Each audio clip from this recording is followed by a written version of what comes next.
Alors, ce que je vous propose, c'est de faire un petit tour de table. Donc, le sujet d'aujourd'hui, c'est développement personnel et jeu de rôle, du coaching à la thérapie. Certains spécialistes font effectivement appel au jeu de rôle pour explorer différents points de blocage, différentes améliorations par rapport à la psyché humaine. Ça peut être aussi voilà, tout ce qui est relationnel, etc. Est-ce qu'il y a un terme qui peut être curatif par rapport au jeu de rôle ou pas? Quelles sont les approches possibles, professionnelles ou non professionnelles? Quelles sont les obligations et devoirs? Et quelles sont les limites aussi? Et s'il y a des prérequis par rapport au JDR ou à la thérapie ou au coaching pour pouvoir aller dans cette direction. Donc, bienvenue à Laurence Barrère, Élise Le Boussolier. Et j'ai l'impression, oui, donc il y a San Steve, j'ai toujours du mal à prononcer. J'ai l'impression, oui, voilà, on est au complet. On va commencer un petit tour de table. Élise, est-ce que tu peux te présenter, s'il te plaît? Oui, donc moi c'est Élise Bongenec, donc et ma structure s'appelle Le Boussolier. Alors moi je suis rôliste et géaniste depuis quelques années maintenant et je fais de l'orientation scolaire et professionnelle. J'ai débuté dans cette pratique-là à l'université. J'accompagnais des étudiants dans la définition de leur projet professionnel à Paris 4 Sorbonne. Et je me suis rendu compte que c'était très bien d'informer les jeunes sur les métiers, tout ce qui était possible, etc. Mais que la plupart du temps, ce n'était pas les informations qui pêchaient, c'était plein d'autres blocages et que les outils qu'on avait à l'université ne prenaient pas du tout ça en compte. Et du coup, dans ma pratique holistique, en jouant, j'ai fini par me dire, mais le jeu de rôle, on a une fiche personnage avec des valeurs, des compétences, des traits de personnalité, etc. Mais c'est tout à fait les outils qu'on peut utiliser pour l'orientation. Et puis, par des scénarios, on peut aborder tout ce qu'on n'aborde pas d'habitude pour justement plus un côté introspectif, développement personnel, pour un petit peu aborder ça de manière autre, moins stressante, parce que c'est souvent des sujets qui sont angoissants, qui sont stressants. Et donc, j'ai développé un parcours d'accompagnement comme ça, sous forme de jeu de rôle, pour aborder plein d'aspects autour de l'orientation, donc développement personnel, mais aussi essayer d'avoir un esprit critique par rapport aux informations sur les métiers, sur les études, etc. Et donc, ça enveloppe vraiment un point de vue très, très global autour de cette problématique-là, qui a quand même beaucoup trait au développement personnel. Laurence Barrère, bonjour, je suis docteure en psychologie, psychologue clinicienne, je suis enseignante à l'université d'Aix-en-Provence où je suis collaboratrice là-bas, hein, où je donne des enseignements sur les jeux de rôle, le groupe, le psychodrame, donc je fais du psychodrame aussi avec les étudiants, avec les patients, et je suis rôliste depuis 21 ans, d'accord? Donc j'ai écrit aussi un article sur les jeux de rôle qui a eu beaucoup de mal à passer parce que c'est difficile avec mes collègues de pouvoir accepter ce genre de process que nous faisons. Et effectivement, je me suis inscrite dans ce débat parce que au niveau de la thérapie, effectivement, il y a des choses à dire. Et il ne faut pas confondre GN et thérapie et inversement. Voilà, donc rapidement. Oui, bonjour tout le monde. Mon nom est San Steve ou San Steve, suivant ce qu'on arrive à prononcer. J'habite en Suisse à la frontière des langues. Je suis rôliste, je pense, depuis à peu près 30 ans. Voilà, je suis actif dans plusieurs associations, notamment l'association Ars Ludendi, qui est une association basée à Lausanne et qui réfléchit sur les différents usages du jeu de rôle. Aussi D1200, un collectif de personnes qui justement aussi font des conférences sur le jeu de rôle. Je fais partie aussi de la maison d'édition 2D sans face. On édite certaines gammes comme Nightcrawler et Trasby. On est auteur sur Freak Squill, aussi Nobilis. Et pour ce qui nous concerne aujourd'hui, pour cette conférence, j'ai aussi travaillé pour une entreprise suisse qui s'appelle Psychostratégie en tant que MJ. Et dans cette entreprise, il y a un psychologue, Marc Bercier, qui a développé une méthodologie de comment utiliser le jeu de rôle ludique, le jeu de rôle tel que nous on l'entend au Roll Event, pour justement du développement personnel ou de la thérapie. Et je pensais que c'était une bonne occasion d'en parler, même si je vois que déjà deux ont suivi une conférence hier avec un sujet un peu similaire. Voilà. Merci beaucoup, Sam, pour ta présentation. Je vais me joindre également à cette table ronde pour parler du coaching par le jeu de rôle pour les ados et aussi les personnes en dépression et aussi tout ce qui est TDAH et déficit d'attention. Donc, je vais en parler plus précisément à cette conférence-là. Parce que moi-même, j'ai conçu des scénarios de jeux de rôle orientés sur ce sujet. Et je ne me suis pas présentée, donc je suis vice-présidente de la Fédération française de jeux de rôle, auteur du jeu de rôle Corpus Unisys, qui est un jeu non édité, mais qui est en licence Creative Commons. Et à côté de ça, de métier, je suis indépendante et je transforme des formations en jeu, donc je suis gamificatrice. Donc voilà. Ben, j'ai une question à vous poser, comme j'aime bien faire à chaque fois en chaque début de conférence. C'est qu'est-ce qui vous a amené à choisir l'activité du JDR par rapport à tout ce qui est curatif? Qu'est-ce qui vous a donné envie de joindre un peu ces deux univers qui d'habitude sont assez séparés, on va dire. D'habitude, le JDR, c'est vrai qu'il est apparu plutôt pour le loisir, et puis de l'autre côté, on a tout ce qui est thérapeutique, qu'on mêle pas forcément le jeu avec. Et puis, voilà, il y a très peu de psychologues qui le font, très peu de en tout cas, c'est pas une pratique commune, hein. Donc, qu'est-ce qui vous a amené à faire ce choix particulièrement? Qui veut commencer? Élise? Allons-y. Alors moi, oui, comme je le disais un petit peu avant, c'est vrai que en fait, ça m'a un peu sauté aux yeux, c'est-à-dire que le jeu de rôle, moi déjà, dans ma pratique, je trouve ça hyper intéressant quand on prend le recul et qu'on se dit, OK, pour faire du jeu de rôle, il me faut quoi? Pour faire du jeu de rôle, en fait, il faut essayer de se mettre à la place d'un personnage, essayer de faire les choix, de faire les actions qu'il aurait fait. Et pour ça, ben, on prend en compte toute une série de facteurs, voilà, sa personnalité, ses capacités, ses valeurs. Et donc, à partir de là, en fait, c'est vraiment une espèce d'école, enfin, pas d'école, mais on se dit, OK, comment on fait des choix? Comment, si on n'était pas la personne qu'on est, si on est quelqu'un d'autre, on va essayer de faire les choix que cette personne-là aurait fait. Et donc, je me suis dit, mais oui, l'orientation scolaire, l'orientation professionnelle, c'est faire des choix. Peut-être des choix peut-être qui nous conviennent à ce moment-là, qui nous conviendront plus peut-être dans 10 ans, c'est pas un souci, mais faire des choix en sachant pourquoi on les fait et que c'est en fait la base de ma pratique professionnelle et vraiment en voyant à un moment donné, ouais, j'ai eu vraiment cette fiche personnelle de JDR sous les yeux, capacité, compétences, valeurs, personnalité, background et cetera et je me suis dit: «Mais oui, c'est évident en fait, c'est un outil, qui se rapproche tellement», alors bien sûr après il faut créer un scénario qui permet d'aborder, toutes les autres choses dans l'orientation scolaire et professionnelle. Mais c'est un outil tellement riche que dans ma pratique, je me suis dit: En fait, c'est une évidence». Et puis, surtout, ce qui est intéressant, c'est de pouvoir avoir cette mise à distance, de se dire: «OK, pour un sujet qui est un sujet stressant, qui est un sujet angoissant, derrière lequel on met énormément de choses, émotionnelles, il faut pouvoir prendre un peu de distance, et le jeu de rôle le permet et en plus, on peut mettre un curseur sur cette mise à distance, en fonction du personnage qu'on va choisir, qui est plus ou moins proche de nous. Donc moi, je me suis dit tout de suite: «Mais en fait, c'est évident qu'il faut au moins essayer cet outil et que ça peut apporter des choses justement en réfléchissant à des choses sans avoir l'air, en ayant toujours le côté ludique, le côté fun parce que c'est toujours une aventure, mais derrière, pendant les débriefings, de relier ça, et de réduire la distance et c'est vraiment ouais, ça m'est apparu comme une évidence à un moment donné que, ça peut être toujours fun, mais qu'on peut l'utiliser pour autre chose. D'accord. Donc, le JDR, au-delà du loisir. Voilà, loisir et plus encore. Je peux Euh, intervenir? oui, vas-y. Oui, on peut se tutoyer, aucun souci.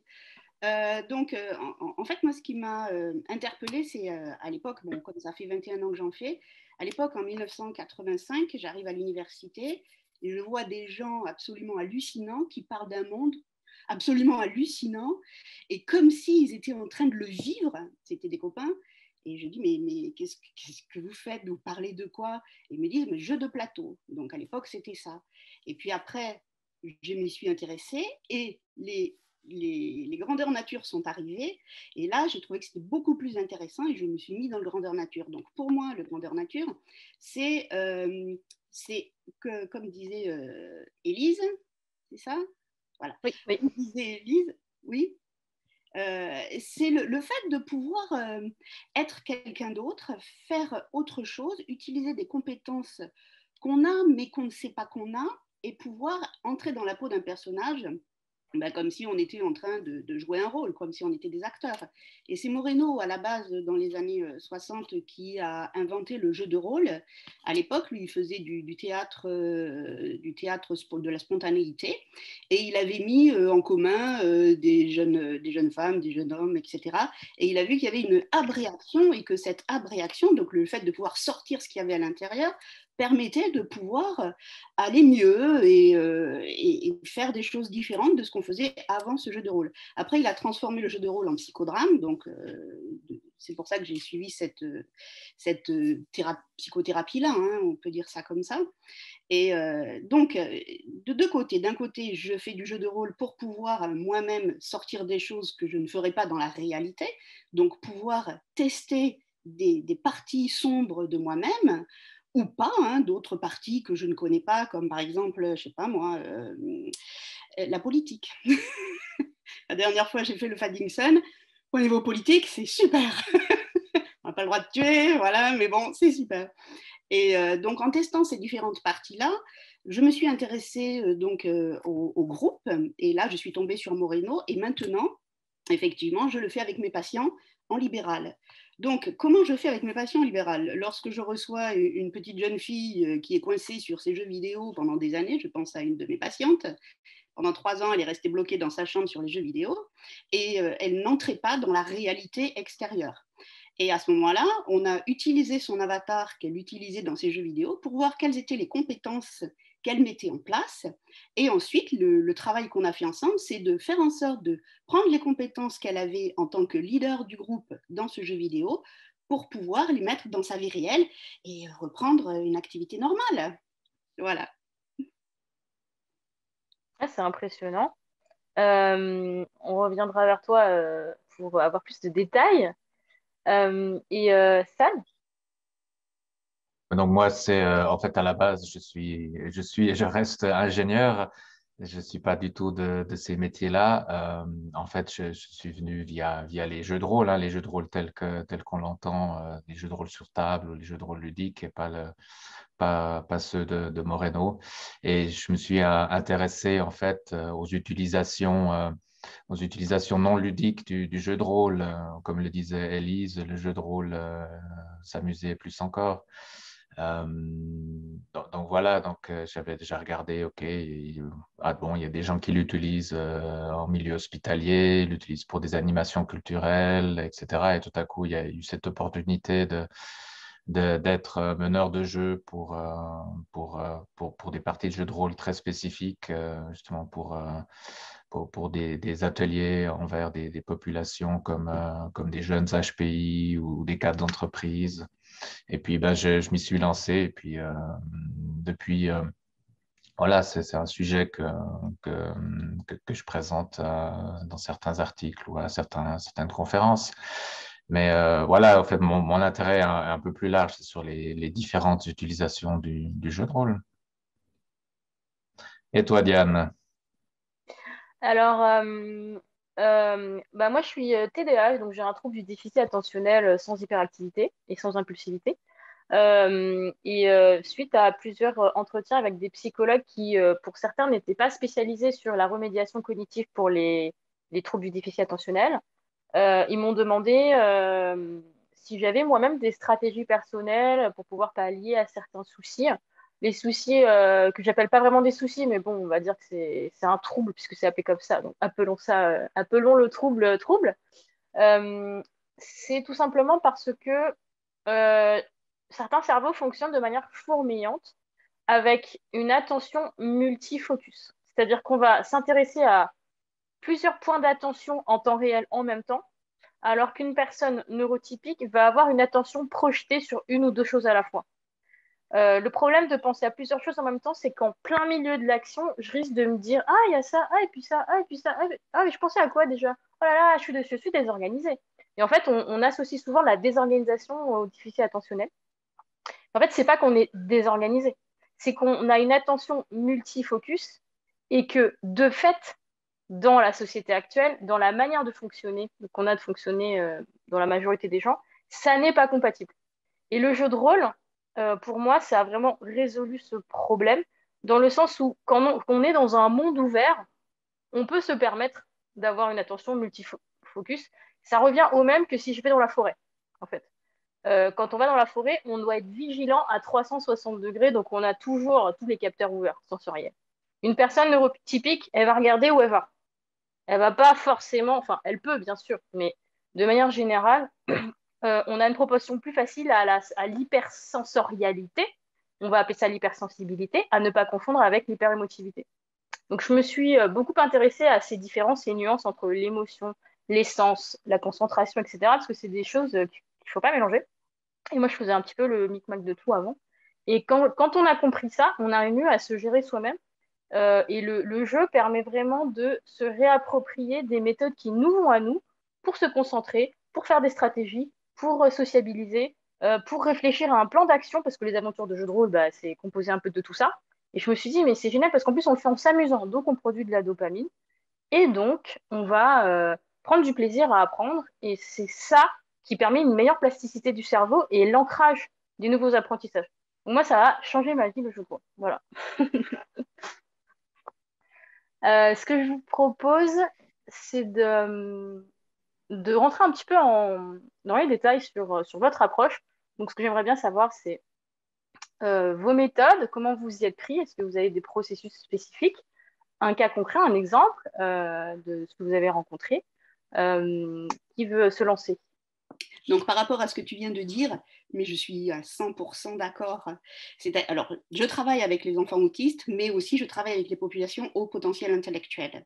Et effectivement, dans les jeux de rôle, c'est impressionnant comme on peut utiliser toutes ces capacités, enfin, dans les jeux de rôle GN, en fait. Quand on est en forêt et qu'on peut utiliser toutes ces capacités, c'est impressionnant. Et moi, je me rappelle une fois où il a fallu que j'apprenne 20 pages pour pouvoir devenir chaman deuxième niveau, alors que d'habitude, j'aurais mis plusieurs heures. Là, en 10 minutes, je savais tout. Je suis repartie dans le jeu, quoi. Et effectivement, les personnes que j'ai pu rencontrer là-bas, très souvent, ce sont des personnes qui ont des travails très stressants, qui sont très compétentes, des personnes qui travaillent dans le nucléaire ou dans la NASA, par exemple. Et donc, des personnes qui ont besoin de décompresser, mais comme tu disais, qui ont une capacité mnésique, une capacité de pouvoir faire plusieurs choses en même temps. Et là, dans le jeu de rôle, c'est accepté et on peut le faire. Voilà. Et ça, j'ai toujours trouvé ça complètement génial. Donc, moi, en fait, comment je fais avec mes patients en fait, j'accepte leur mode de fonctionnement. Et à partir de leur mode de fonctionnement, on essaye de voir pourquoi ils fonctionnent comme ça. Et en utilisant le jeu de rôle, donc il y a plusieurs formes, hein. On peut se mettre à la place de l'autre, on peut aussi faire plusieurs personnages. Je me rappelle d'un garçon qui, pendant la séance, changeait de personnage. Et en fonction de la manière dont il changeait de personnage, je changeais aussi de personnage. Donc heureusement que ça n'était pas filmé, sinon on aurait fini en psychiatrie. Et ça lui a permis de pouvoir, lui aussi en séance, tester différentes facettes de lui-même et de pouvoir parler de ce qu'il n'osait peut-être pas parler. Par exemple, à un moment donné, il s'est retrouvé être la sorcière de Blanche-Neige, et donc moi j'étais Blanche-Neige. Enfin voilà, donc on a eu tout un effet de modification des processus de domination à soumission, de soumission à domination, et ça lui a permis de tester toutes ces facettes-là. Voilà. Je laisse la parole. J'ai juste une petite question. Est-ce que ça ressemble au travail de Teal Swan avec le parts work, qui s'inspire elle-même de tout le travail jungien, du travail des différentes parties de soi? C'est ça que tu fais? Alors, non. J'utilise pas Jung. J'utilise simplement le psychodrame, en fait. Et on peut changer de scénario, on peut changer de personnage. Donc, si tu veux, ma base, c'est plus psychodramatique que jungienne. Mais quelque part, comme tu viens de le dire, ça se ressemble. D'accord, merci beaucoup. Qui souhaite prendre la parole? Je peux. Alors, quelle était la question du coup? Je suis partie. Ça m'évoque plein de choses. Je pars dans des réflexions un petit peu. Tu as la possibilité de rebondir. Et la question initiale, c'était concrètement, quelles sont tes méthodes privilégiées? Est-ce que tu en as développé des méthodes personnelles? Et un exemple de cas concret ou quelques exemples. Ah oui, alors, donc moi, en fait, pour vraiment mon domaine de compétences qui est l'orientation scolaire et professionnelle, j'ai pas trouvé de choses approchant l'utilisation du jeu de rôle. On est encore beaucoup dans les tests de personnalité, etc., ce qui, pour moi, est pas assez, on va dire, à plein de niveaux. Et du coup, moi, j'ai développé un parcours en 4 sessions où vraiment, et en groupe aussi. Autre chose, en orientation scolaire et professionnelle, souvent c'est de l'individuel. Alors qu'on part du principe qu'un choix pro, c'est personnel, ce qui est effectivement le cas. Sauf que les choix professionnels, on le fait aussi dans un cadre de société, parmi les autres, etc. Et donc, travailler en groupe, c'est aussi important. Surtout, je pense effectivement aussi au HPI. Moi, c'est une problématique que je connais bien et où, justement, une des peurs aussi, c'est de dire je ne vais pas pouvoir fonctionner parmi les autres. Et ça bloque aussi au niveau se projeter dans un avenir professionnel. Donc, je fais vraiment du JDR sur table classique en groupe. On va passer vraiment pas mal de temps à concevoir le personnage de chacun parce que la fiche personnage en elle-même, elle apporte tellement de choses d'un point de vue orientation. Et puis ils vont choisir un personnage. Alors, il y a des archétypes, mais après qui sont modulables. Et à partir de là, ensuite, on va rentrer dans un scénario. Ce que je leur dis aussi, c'est qu'ils peuvent créer le personnage qu'ils veulent, être proche d'eux, pas proche d'eux, etc. Mais vraiment, ce qu'il faut qu'ils gardent à l'esprit, c'est qu'il faut que ce soit un personnage avec lequel ils soient à l'aise, même si en cours de route, je leur donne la possibilité de changer si vraiment ils voient que ce n'était pas le personnage qui voulait vraiment. Justement, c'est aussi super intéressant derrière d'en reparler, mais pourquoi ce personnage, finalement, ça n'allait pas, etc. Ça amène plein de choses. Et après, la deuxième séance, on est plus… chaque personnage va aussi choisir une peur, une angoisse, quelque chose un peu limitant. Donc, soit dans une liste, soit s'ils n'ont pas d'idée, soit quelque chose qu'ils vont proposer. La deuxième séance, ça va être un scénario autour justement de ces peurs. Les personnages vont être confrontés un petit peu à ça et comment on fait face à cette peur qui a toujours une raison d'exister. La troisième séance, ça va plutôt être une phase d'enquête où vraiment on va faire de l'analyse de témoignages et de l'esprit critique en fait par rapport à des informations qui sont données. Et puis la quatrième, ça va vraiment être plus une partie road trip où on va voir qu'une fois qu'on a identifié un objectif, il y a quand même plein de manières d'y arriver en fonction des circonstances extérieures, des circonstances du groupe, etc. etc. Donc moi, c'est comme ça que je travaille sur l'orientation scolaire et professionnelle. Voilà, et après, toujours, à chaque fin de session, toujours la phase de débrief où on revient un petit peu sur les choses et on ancre un petit peu plus ce qui a été fait. On revient sur les décisions de groupe, les décisions individuelles, etc. Est-ce que tu as des résultats avant-après ou des courbes d'évolution spécifiques? Alors justement, c'est quelque chose que moi, c'est vraiment une activité que je viens de créer et qui en est assez tout balbutiement. Donc comme c'est un processus de réflexion qui est assez long, que c'est des ados que je prends à partir de la 4e, 3e. C'est un début de processus de réflexion, donc je mets en place justement, en ce moment, c'est vraiment une des choses sur lesquelles je m'attelle à mettre en place une espèce d'étude moyen-long terme sur les choses. En sortant, ce qui est sûr, c'est qu'ils me disent qu'ils se connaissent mieux, qu'ils ont et puis qu'ils ont plus d'optimisme. C'est-à-dire que oui, les choses ne sont pas faciles, oui, les décisions, elles ne seront pas simples, mais il y a beaucoup plus d'optimisme sur leur capacité eux-mêmes à faire face à des choses qui ne seront pas forcément, comment dire, anticipées. Et puis sur le fait qu'ils vont être capables de faire un choix qui va leur convenir. Même si par la suite, peut-être qu'ils changeront, etc. Donc, c'est vraiment, en tout cas, le résultat que moi, j'observe vraiment tout de suite. Donc, ce qui est plutôt rassurant parce que c'est vraiment un point de blocage, c'est vraiment le stress de se dire, mais de toute façon, moi, je ne suis pas adaptée à ce monde-là, de toute façon, je ne pourrais pas m'y insérer, et puis il n'y a pas de travail, et puis, etc., etc., etc. Ce qu'on pense tous à des moments, qu'on soit jeune ou pas jeune. Donc à ce niveau-là, en tout cas, je l'observe très rapidement. Et puis sur le moyen long terme, par contre, je suis en train d'essayer de mettre en place justement des choses pour mesurer l'impact de ce jeu-là. Est-ce que tu es à la conférence sur l'éducation demain à 10h? Oui, tout à fait, Ok. j'y suis. Ok. Ben, il y aura plusieurs outils de mesure qui te seront présentés, je pense, parmi les différents intervenants. Donc, ça risque de recouper, de Avec manière plaisir. positive sur tes recherches. Cool. Je crois que Sam ne s'est pas encore exprimé là-dessus, sur cette question de... Oui, et puis je pourrais en fait présenter quelque chose de très similaire à ce que j'ai présenté la dernière fois sur comment on utilise le jeu de rôle pour justement ce genre d'activité. Donc voilà, je voulais en fait vous présenter un cas d'étude, on va dire ça comme ça, un cas d'étude où justement on utilise le jeu de rôle comme un environnement de simulation qui justement permet des travaux de développement personnel.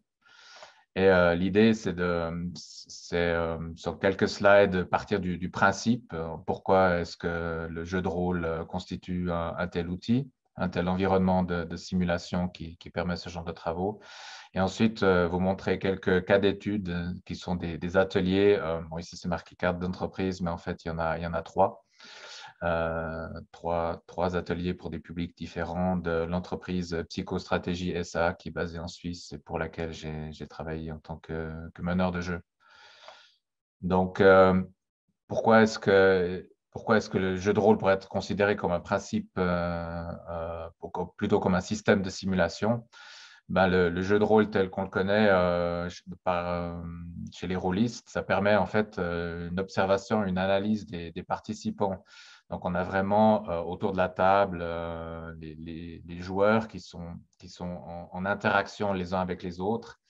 Et il y a plein de dynamiques de groupe qui se mettent en place et ils doivent prendre des décisions quant à leur personnage, quant à la suite de l'aventure. Et une fois qu'ils ont pris une décision, ils doivent ensuite l'implémenter, entre guillemets, agir suivant les décisions qu'ils ont prises. Donc voilà, on a un groupe en interaction, on a accès à leur raisonnement parce qu'ils discutent entre eux de ce qu'ils vont faire. On a donc accès aux intentions, aux prises de décision et aux conséquences de ces prises de décision. Donc, c'est très, très riche. Et ça permet en fait de comprendre le fonctionnement de la personne si tant est qu'on place des observateurs qui récoltent l'information sur ce qui se passe autour de la table. Donc, il y a des patterns qui se répètent, des patterns soit dans les interactions, comment les gens fonctionnent, ou dans le raisonnement. Et ça, tout rôliste connaît ça assez bien, surtout les rôlistes qui ont beaucoup de bouteilles et qui jouent souvent avec le même groupe d'amis, typiquement. Et ben, très souvent, dans ce groupe d'amis, il y a celui qui veut tout comprendre. Par contre, il y a celle-là qui veut en fait, entre guillemets, foncer dans le tas. Il y a la personne qui fait toujours des blagues, il y a la personne qui aime bien jouer quelqu'un d'un peu roublard, voleur, un peu vicieux, comme ça. Voilà, donc il y a plein de ces patterns qui se répètent de session en session. Et en fait, le jeu de rôle met presque en évidence ceci, en tout cas permet de l'observer sur un temps très court. Et il y a aussi de très nombreux parallèles qu'on peut tirer entre la vie et le jeu de rôle, hein. Donc, en entreprise, on a nos buts personnels, on fait partie d'une équipe qui a un but plus global, on a tous de l'ambition, des rôles différents, comme dans un jeu de rôle, quand on fait tous partie d'un groupe d'aventuriers, fans, on a tous nos rôles individuels, hein. Le rôle du voleur, du paladin et du guerrier, c'est pas exactement le même, mais finalement, il y a une quête tous ensemble Et il y a aussi, suivant les systèmes de jeu, il y a des systèmes de progression, etc. Donc, ce qu'on voit dans la partie de jeu de rôle, on peut en tirer des parallèles avec la vie réelle. Donc, ce qu'on voit, on peut en fait en tirer des prédictions, en tout cas faire une très bonne analyse. Et je crois que ça a aussi été mentionné, on peut avoir aussi une certaine distanciation entre le joueur et le personnage. Et ça, c'est aussi très utile, ça permet une forme de progression. Ça permet aussi de supprimer certaines défenses. Hein. C'est pas moi, c'est mon personnage. Aussi, une distance dans l'inverse, s'il y a des remarques ou des critiques. Donc, une fois que l'on observe la partie, les observateurs peuvent ensuite donner un feedback. Et si c'est un feedback sur les personnes, sur les personnages plutôt que sur les joueurs, évidemment, c'est aussi adouci. Donc voilà, on a un terrain d'expérimentation bienveillant, hein, ça c'est le moratoire psychosocial. Ce n'est qu'un jeu, donc ça peut se passer en jeu, mais une fois que la partie de jeu est finie, ben, on passe à autre chose et ça ne devrait pas avoir trop de conséquences dans le monde réel. Ce qui est une caractéristique de tous les jeux en fait. Et grâce à ce système de simulation basé sur le jeu de rôle ludique, on a une possibilité de progresser. Donc voilà, grâce à ça, on a d'abord une possibilité d'avoir une analyse qui offre des points de compréhension, des pistes d'évolution. Donc ceux qui observent la partie peuvent justement commenter et suggérer des nouveaux comportements, des nouvelles façons de faire, des nouvelles tactiques aux personnes présentes. Et les personnes présentes peuvent en fait essayer ces nouvelles façons de faire, ces nouveaux comportements, ces nouvelles tactiques dans les parties de jeux de rôle suivantes. On peut avoir un cycle d'apprentissage. Je crois que certains appellent ça un cycle de Kolb ou quelque chose d'approchant de cela. Et ainsi progresser de partie de jeu de rôle en partie de jeu de rôle, d'atelier en atelier. Donc, là, j'ai pris 3 exemples des ateliers psychostratégie. Le premier, c'est avec des jeunes HPI. Alors, je ne viens peut-être pas trop sur leur problématique. Je crois qu'il y a parmi nous des spécialistes. Je ne voudrais pas raconter n'importe quoi. Ce qu'on leur fait faire dans ces ateliers, c'est quelque chose d'assez intense parce qu'ils viennent le vendredi soir. Ils commencent déjà à jouer la soirée. Et ils jouent tout le samedi et le dimanche matin, il y a des débriefings, une fois sans la présence des parents et une fois avec la présence des parents. Alors, typiquement, une partie de jeu de rôle dans ces ateliers, hein, c'est 10-14 jeunes de 12-18 ans, donc beaucoup de participants, de quoi avoir des dynamiques de groupe et des phénomènes qui viennent grâce au fait qu'on ait qu'on ait justement tellement de monde. C'est aussi un chaudron à relations interpersonnelles. Et évidemment, tous ces jeunes sont venus avec leurs problématiques. Le psychologue qui est derrière psychostratégie, en fait, il a aussi ces jeunes en tant que patient, donc il les connaît bien et il a discuté par avance avec eux ce qu'ils ont aussi à travailler. Et aussi entre les séances, il les revoit et on peut rediscuter. Certains points peuvent être rediscutés. C'est aussi un jeu, hein. Le fait que ce soit un jeu, ça aide aussi. Voilà, les jeunes se retrouvent entre eux, tissent des liens, etc. Parce que l'une des problématiques des jeunes HPI, c'est l'isolement. Donc, ça permet là aussi de tisser des liens et de briser l'isolement, qui est notamment l'un des bénéfices.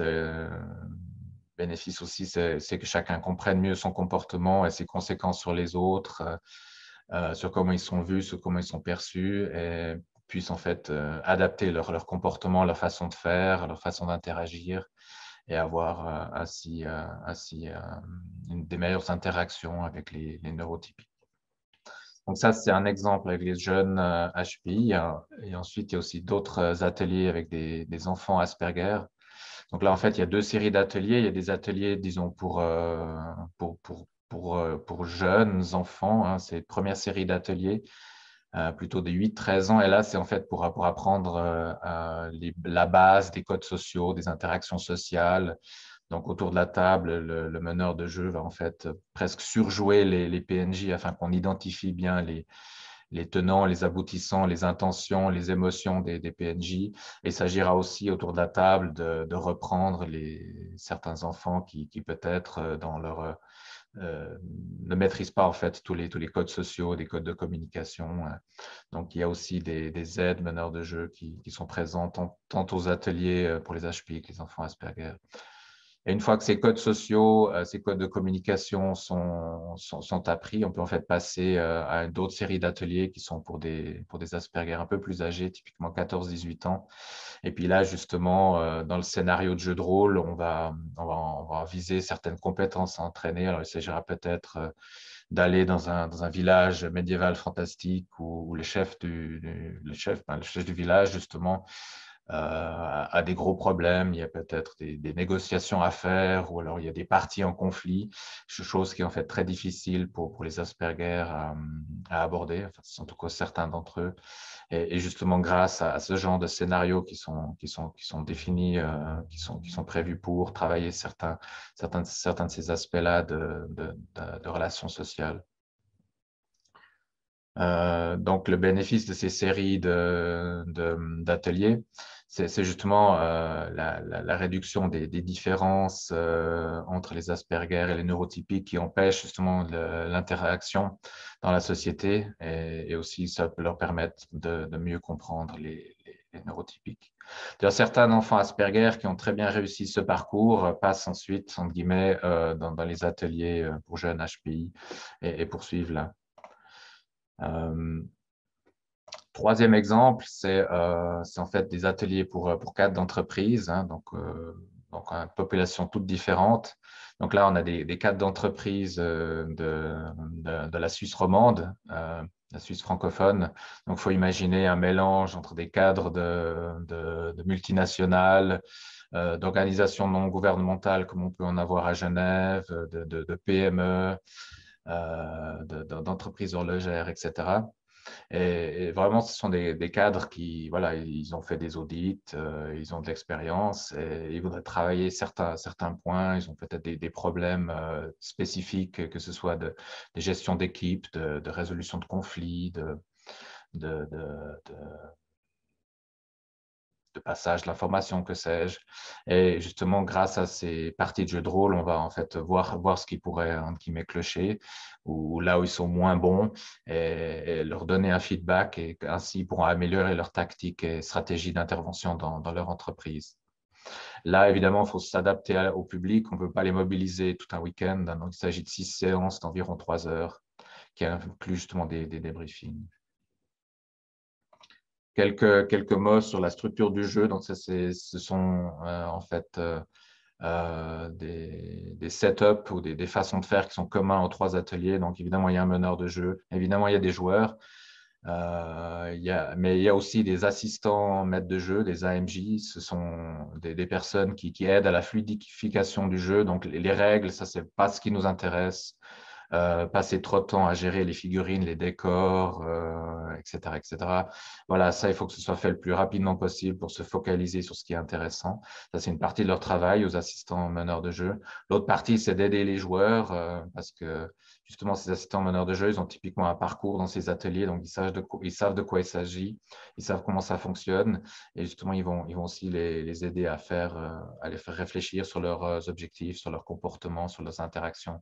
Donc, des fois, ils prennent certains joueurs à part dans les pauses et ils discutent de ce qui s'est passé pendant la partie. Et le psychologue, évidemment, est présent. Et là, on voit sur l'image, c'est la personne un peu en retrait derrière. Donc, tente de se faire oublier, un peu effacer comme ça en observation passif, mais n'en perd pas une miette et évidemment prend des notes et dans les débriefings est évidemment très, très présent.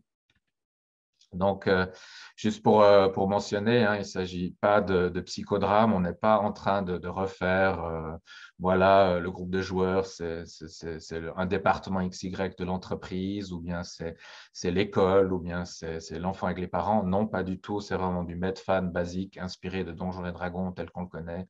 Donc, les personnages, voilà, il y a les magiciens, les guerriers, les druides, les paladins, etc., etc. On choisit le scénario soit en conséquence pour travailler certains points particuliers, soit en fait des scénarios assez génériques, mais qui doivent être assez ouverts, non dirigistes, parce qu'il s'agit de voir les joueurs décider, les joueurs interagir. Il ne s'agit pas de leur imposer un scénario qui aurait juste un fil rouge dans lequel il faut amener tous les joueurs dedans. Ça, ce serait vraiment contre-productif. Il y a un système de règles, j'ai vu une question sur les règles. Alors, les règles, c'est vraiment pas ce qui est important. Donc, l'important, c'est d'en avoir un. mais il faut qu'il soit simple, fluide, intuitif. Il ne faut pas y passer des heures. Donc, certains de ces ateliers ont déjà 20 ans. Elles sont déjà déroulées plus de 50 fois. Notamment celui sur les jeunes HPI, il s'est déroulé déjà, je crois, 70 fois. On a essayé de recompter. Et au début, ils ont utilisé les règles de D&D, mais vraiment, on perdait énormément de temps là-dessus. Donc maintenant, c'est format carte de visite avec les règles dessus, 4 caractéristiques et on y va. Pour ce qui s'agit de maîtriser la partie, le meneur de jeu n'est pas le leader par défaut. Hein. On veut que les joueurs jouent et que les joueurs décident. Et donc, voilà, le MJ doit un peu s'effacer. Et puis, j'ai mentionné des débriefings. Donc, il y a des débriefings et des feedbacks donnés pendant la partie et des débriefings institutionnalisés à la fin des ateliers. Je ne sais pas si je prends trop de temps, Diane, sinon tu me dis. Là, encore quelques mots sur l'analyse, les feedbacks. Je viens de le mentionner, les feedbacks en direct pendant la partie ou institutionnalisés à la fin de la séance. Et la progression qui est justement basée sur des suggestions qui sont faites pendant un de ces ateliers.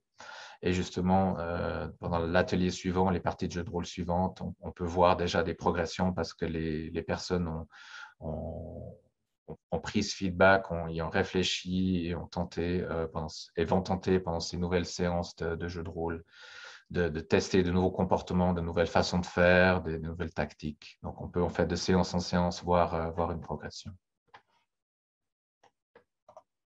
Voilà. Donc, le jeu de rôle permet de simuler des processus sociaux extrêmement riches, permet l'observation et l'analyse de comportements des joueurs, si on y met l'infrastructure, donc des observateurs. C'est un terrain d'expérimentation bienveillant, pas bienveillant dans le sens où on va faire en sorte que que les particularités de chacun soient respectées, mais bienveillant dans le sens que, OK, il peut se passer des choses dures, il peut arriver des choses pendant la partie, mais une fois que la partie est finie, c'est comme si, voilà, il n'y a pas de conséquences dans la vie réelle. C'est le principe du moratoire psychosocial. Voilà, et ça aussi, ça offre des bénéfices multiples pour les joueurs. Donc, on l'a vu, mais aussi pour la pratique de la psychologie. Donc, rencontrer les patients un à un, ça offre évidemment beaucoup d'informations. Il y a un dialogue, mais voir aussi la personne en situation et voir la personne interagir au sein d'un groupe, ça apporte encore plus. On voit vraiment la personne en situation et ça amène d'autres aspects. Voilà, c'est ce que je voulais vous présenter. Alors, tu as une question, peut-être revenir sur qui sont les observateurs, les collaborateurs, les membres. Est-ce que c'est des membres de l'entreprise ou bien des collaborateurs à toi ou les deux?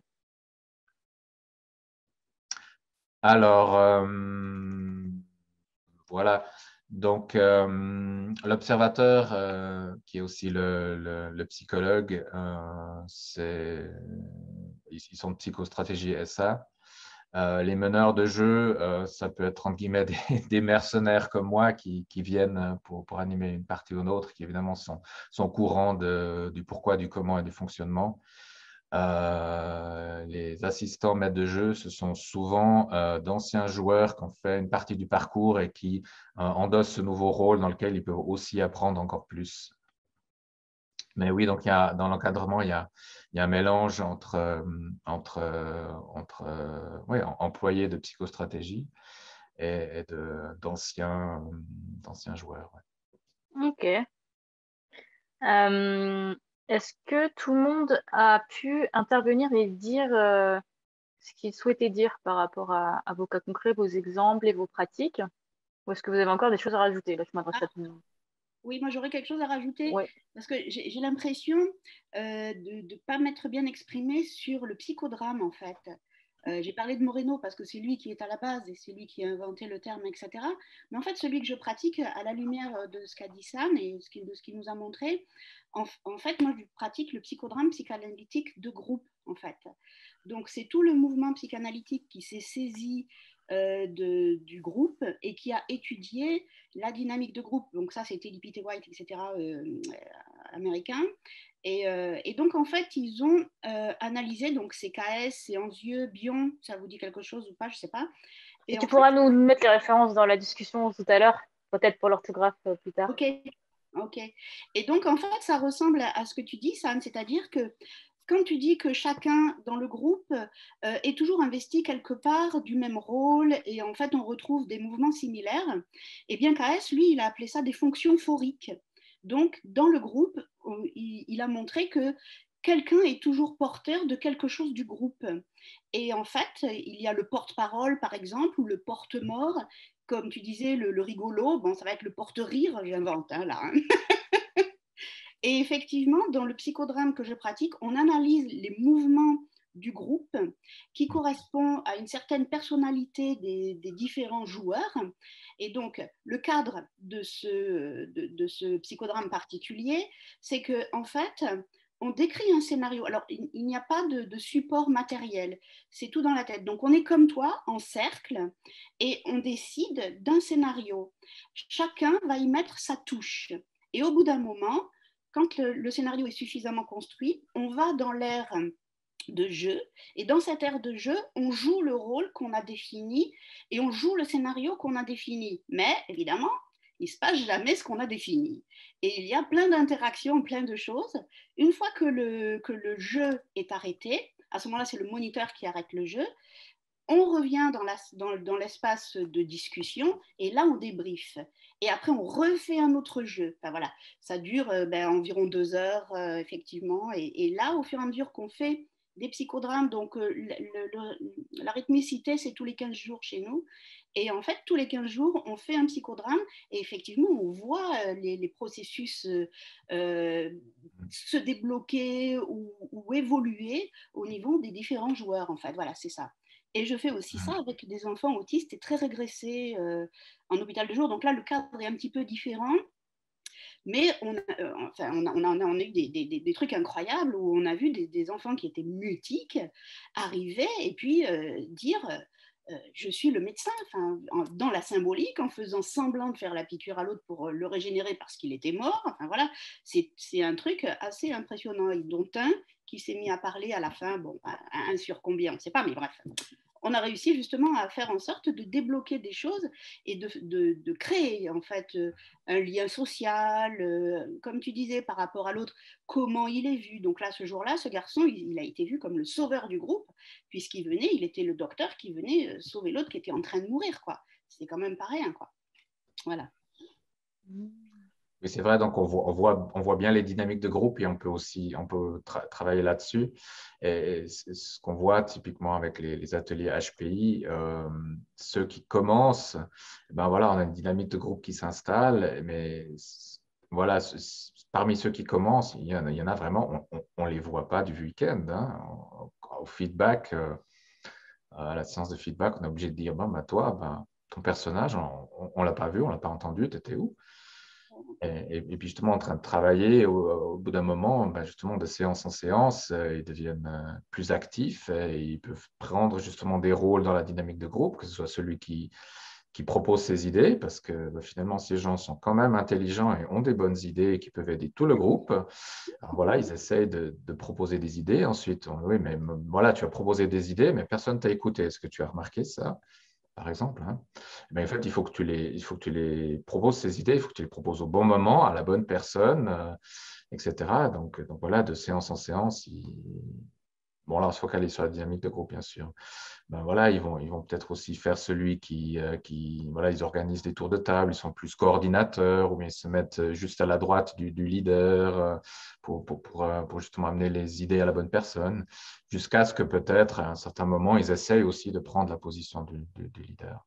Donc là, on voit des évolutions de quelqu'un qui commence en étant celui qui est là sans être là, avec une évolution, quelqu'un qui non seulement a des idées, sait qu'il a des idées, sait que ces idées peuvent amener, mais en plus, il sait comment les apporter et peut-être même être leader. Je voudrais faire un petit focus sur la manière dont fonctionne le cerveau sans partir sur un cours de neurosciences. C'est par rapport, j'ai constaté en fonction des différents jeux de rôle que je proposais. Alors au début, je le faisais dans un cadre loisir, bien sûr. Je me suis rendu compte que, évidemment, comme le cerveau est plastique et que les personnes ne fonctionnent pas de la même manière, le fait de faire jouer un jeu de rôle à un groupe ça permet aussi de se rendre compte, de faire comme du profilage, de se rendre compte comment fonctionnent les gens.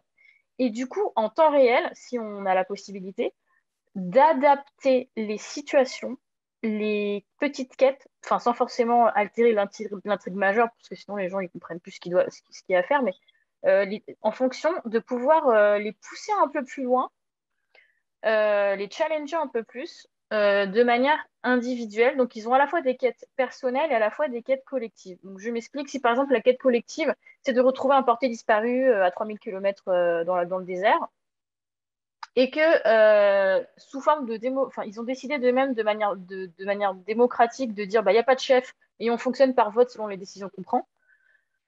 Si je vois par exemple, il y en a un, il est désorganisé par exemple dans ses décisions, qu'il a du mal à diriger le groupe, qu'il essaye de le faire, que justement, comme tu disais, il dit des idées, personne l'écoute, etc. De moi-même, je vais proposer des PNJ, donc des personnages non joueurs, qui vont séquencer un peu plus les choses pour pouvoir le faire travailler ça. Et au fur et à mesure des parties, ça change du tout au tout sa manière de jouer. Et ça, on dirait vraiment qu'il progresse sur ses objectifs et sur la manière dont il s'y prend.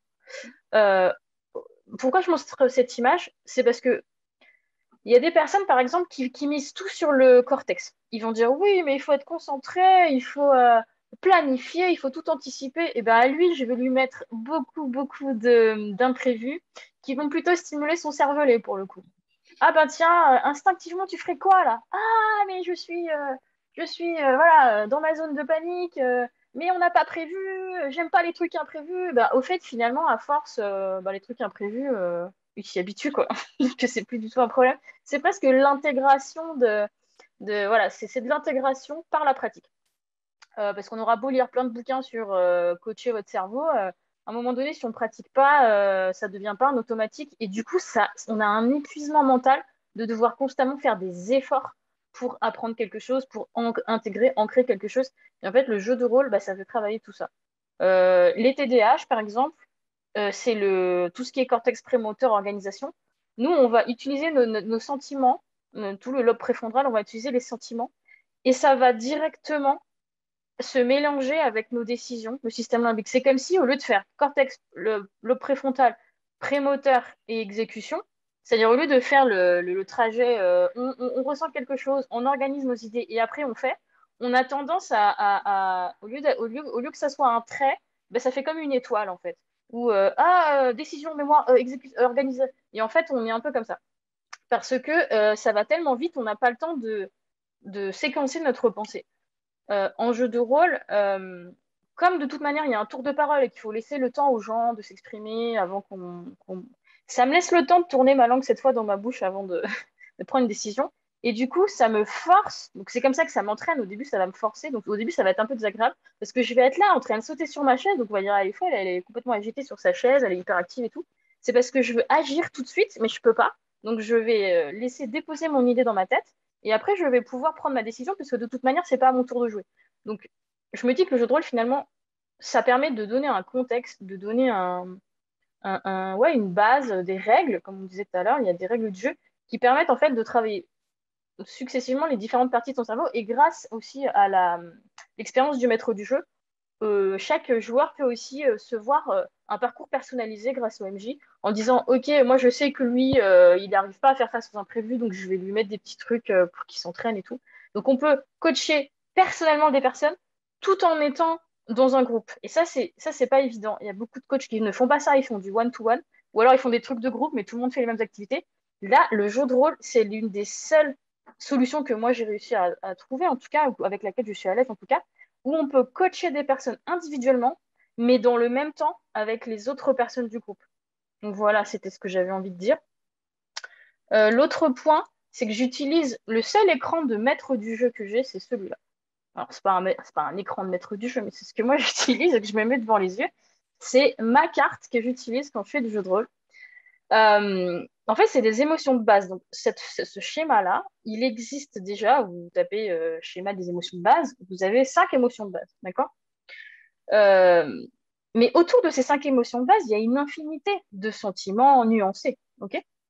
Et ben, en fonction des émotions, des sentiments qui sont provoqués sur le flow du scénario, de jeu, de rôle, Moi, je vais appuyer, pour rester toujours dans le flow, je vais appuyer sur certaines pétales, certaines profondeurs, où je vais aller ou bien vers les extrémités de la fleur, ou bien vers l'intérieur de la fleur. Je vais me balader sur la fleur. L'objectif, c'est pas d'être dans l'extase, la joie ou la paix, c'est pas ça. C'est de faire expérimenter toutes les parties de la fleur à tout le monde, à des moments différents, pour qu'ils puissent faire face justement à leur part d'ombre, leur résistance, leur rejet, leur peur, leur crainte. Et d'expérimenter les différentes polarités de leurs émotions, de leurs sensations. Donc moi, je sais que quand quelqu'un, par exemple, est extrêmement contrarié, bah, grâce à cette fleur, je sais quel est l'opposé, sur quel spectre je peux passer, quel palier je peux atteindre pour arriver à une expérimentation opposée. Et c'est pour ça qu'on appelle ça un principe taoïste, parce que le taoïsme, c'est la balance des opposés, en fait. Donc l'équilibre, c'est pas d'être toujours au milieu et de pas bouger, mais c'est toujours d'être une espèce de balancier de ah ok, la thèse, l'antithèse, d'accord. Et moi, quand je vois que la dynamique du jeu et du scénario prend certaines proportions, je me base toujours sur cette fleur. Donc, moi, j'utilise ça en coaching par le jeu de rôle, en tout cas. Donc, si vous avez des questions, vous n'hésitez pas sur ce dessin. Et le dernier schéma que je voulais vous montrer, c'est à quoi ressemble une de mes campagnes de jeu de rôle. Donc, j'ai fait un schéma. Donc là, j'appelle ça la canopée ludique parce que c'était le projet de cette campagne. Il y a 4 parties dans ma campagne. La première partie, c'est la partie de rééducation de la volonté et de la discipline. Parce que la plupart des joueurs, enfin dans le cadre bien sûr d'une campagne thérapeutique, ils sont souvent apathiques ou en état dépressif. En tout cas, c'est la cible que moi je vis, c'est les personnes qui sont apathiques, qui n'ont plus envie de rien, qui sont démotivées, qui sont dégoûtées de tout. Donc la première étape de l'aventure, c'est rencontrer des PNJ qui vont les confronter à qu'est-ce que la volonté, qu'est-ce que l'autodiscipline, quelles sont les différentes possibilités. Et donc il y a certaines situations qui sont susceptibles de proposer de la remédiation cognitive, donc ça peut s'adresser, mais là c'est spécifique neuroatypie, mais il n'y a pas forcément que ça, hein. HPI, TDAH, TSA, donc là je vais me baser sur des exercices de remédiation que je vais intégrer de manière subtile dans les scénarios de jeu de rôle, ou restitution du libre arbitre, parce qu'il y a des gens qui ne se rendent pas compte, et là c'est la prise de conscience, elle arrive dès le début de la campagne, c'est qu'est-ce qui me fait dire que moi, j'ai plus mon libre arbitre? Est-ce que j'ai une addiction? Est-ce que j'ai une dépendance affective? Est-ce que machin? Ils s'en rendent compte. Ils sont invités à s'en rendre compte à travers plusieurs activités. Donc, toujours dans le scénario. Donc, ça peut prendre ou des formes de grandeur nature ou des formes de JDR en ligne ou sur table. Ça dépend en fait de où sont les gens. On va faire des pratiques méditatives sous forme de rituels scénarisés, etc. Ou des protocoles hypnotiques. Mais là, j'appelle les spécialistes parce que je ne suis pas hypnothérapeute, donc je travaille avec des spécialistes.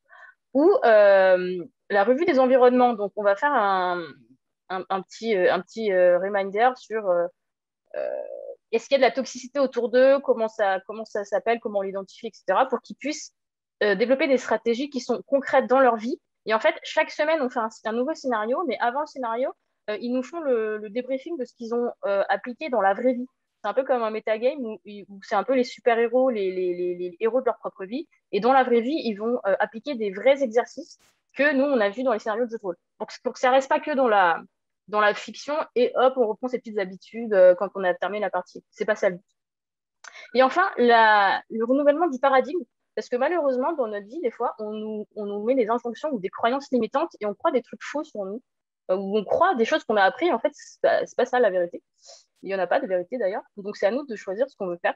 Et donc, en macrobiotique, c'est une philosophie du zen qui a été mise en place en 1910 par Osawa, c'est un japonais. On a 7 niveaux de jugement qui sont appliqués à dans différentes situations.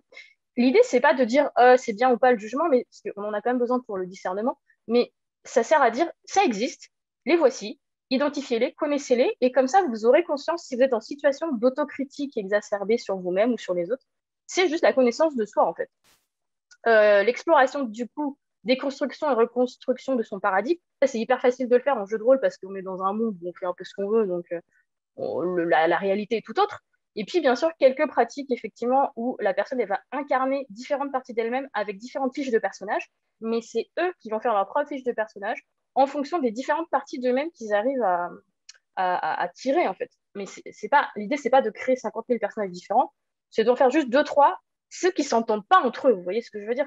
Donc, le but du jeu, du scénario, parce que je ne vous ai pas dit l'intrigue, c'est qu'ils arrivent à faire s'entendre les différentes parties d'eux-mêmes qui ne s'entendent pas afin de monter une équipe pour faire quelque chose. Deuxième partie, ça dure 1 an la campagne. Deuxième partie, après, on n'est pas obligé de faire la campagne en entier, on peut faire juste cette partie-là, revenir sur la suite de notre tour, etc. Ensuite, il y a philosophie personnelle et quête du sens. Ça, c'est un peu l'idée du maître et du disciple. Mais l'idée, c'est que le maître et le disciple, c'est soi-même. Il y a une partie de nous, c'est le maître, on sait au fond de nous ce qu'il nous faut. Et il y a un autre côté, il y a une autre partie de nous, c'est peut-être l'ego qui va être le disciple et qui va dire OK, j'apprends. Donc l'idée, c'est de se créer un leitmotiv personnalisé, un peu comme un mantra. En fait, c'est un mantra dans le scénario du jeu de rôle pour habiller un peu le truc. Ça va servir à quoi? Ça va servir à s'auto-coacher pour, on va dire, traverser les résistances et les freins, donc tout ce qui est souffrance émotionnelle. Tous les vides et surplus, donc les déséquilibres dans sa vie, parce que parfois on a des besoins, parfois on a des déficiences. L'idée, c'est que la personne, elle le trouve par elle-même. On n'est pas là pour donner des cours, hein. Je répète, on est là pour proposer des situations qui font qu'ils aboutissent à ce type de questionnement. La revue des habitudes du quotidien, donc comment faire pour s'auto-récompenser de quelque chose quand on se rend compte qu'on a modifié une habitude. Et s'auto-récompenser, c'est pas s'offrir des cadeaux, mais c'est d'avoir de la gratitude envers soi-même, de se dire je prends le temps d'apprécier ce que je viens de penser, dire, voir ou faire, parce que des fois, on ne prend pas le temps. Bon, je passe un peu vite parce qu'il y a 50 000 exercices différents, mais en gros, c'est de l'harmonisation, des stratégies adaptogènes, revoir sa base constitutionnelle, tout ça pour dire, OK, mon corps, il fonctionne comme ça, je n'avais pas compris. Donc, du coup, ça va me permettre de rentrer dans mon ikigai, donc c'est-à-dire entre ce que j'aime, ce dont le monde a besoin, ce en quoi je suis douée. C'est important parce que ça permet justement de trouver sa quête. La quête, c'est au joueur de le trouver, ce n'est pas au MJ de l'imposer. Okay. Après, on a d'autres parties qui sont plus du jeu de rôle grandeur nature, où là, on est sur le travail du corps physique. Donc, ça veut dire qu'on va incarner des personnages qui, parfois, ne parlent pas. Par exemple, on va dire, bah, toi, tu vas incarner une animalité, l'animal qui est à l'intérieur de toi. Tu vas faire de la communication corporelle. Voici les différents outils, des exercices qu'on va faire avant, des jeux de théâtre de muet, d'expression corporelle, de la calisthénie animale, imitation des mouvements animaux, etc. Ça ressemble un peu aux bases des arts martiaux, mais plus Qigong, quelque chose de plutôt de thérapeutique, pardon. Et comme ça, elle va créer un langage, la personne, en disant, OK, mon corps, il fonctionne comme ça, je ne savais pas. Donc, l'adaptabilité, tout ce qui est... Ça ressemble vraiment au tai chi, au Qigong, en fait, le travail du corps physique. Et bien sûr, faire le bilan de ses qualités physiques, pas dans le sens où on a des défauts, des qualités, mais dans le sens où on va avoir plus des aptitudes, en fait. Aligner sa vision du temps, donc le métabolisme, combien de fois j'ai besoin de me reposer selon certaines activités, se rendre compte qu'on en a fait assez, gérer son énergie. En fait, en gros, le travail du corps physique, ça sert à gérer son énergie, même le sommeil, je dirais.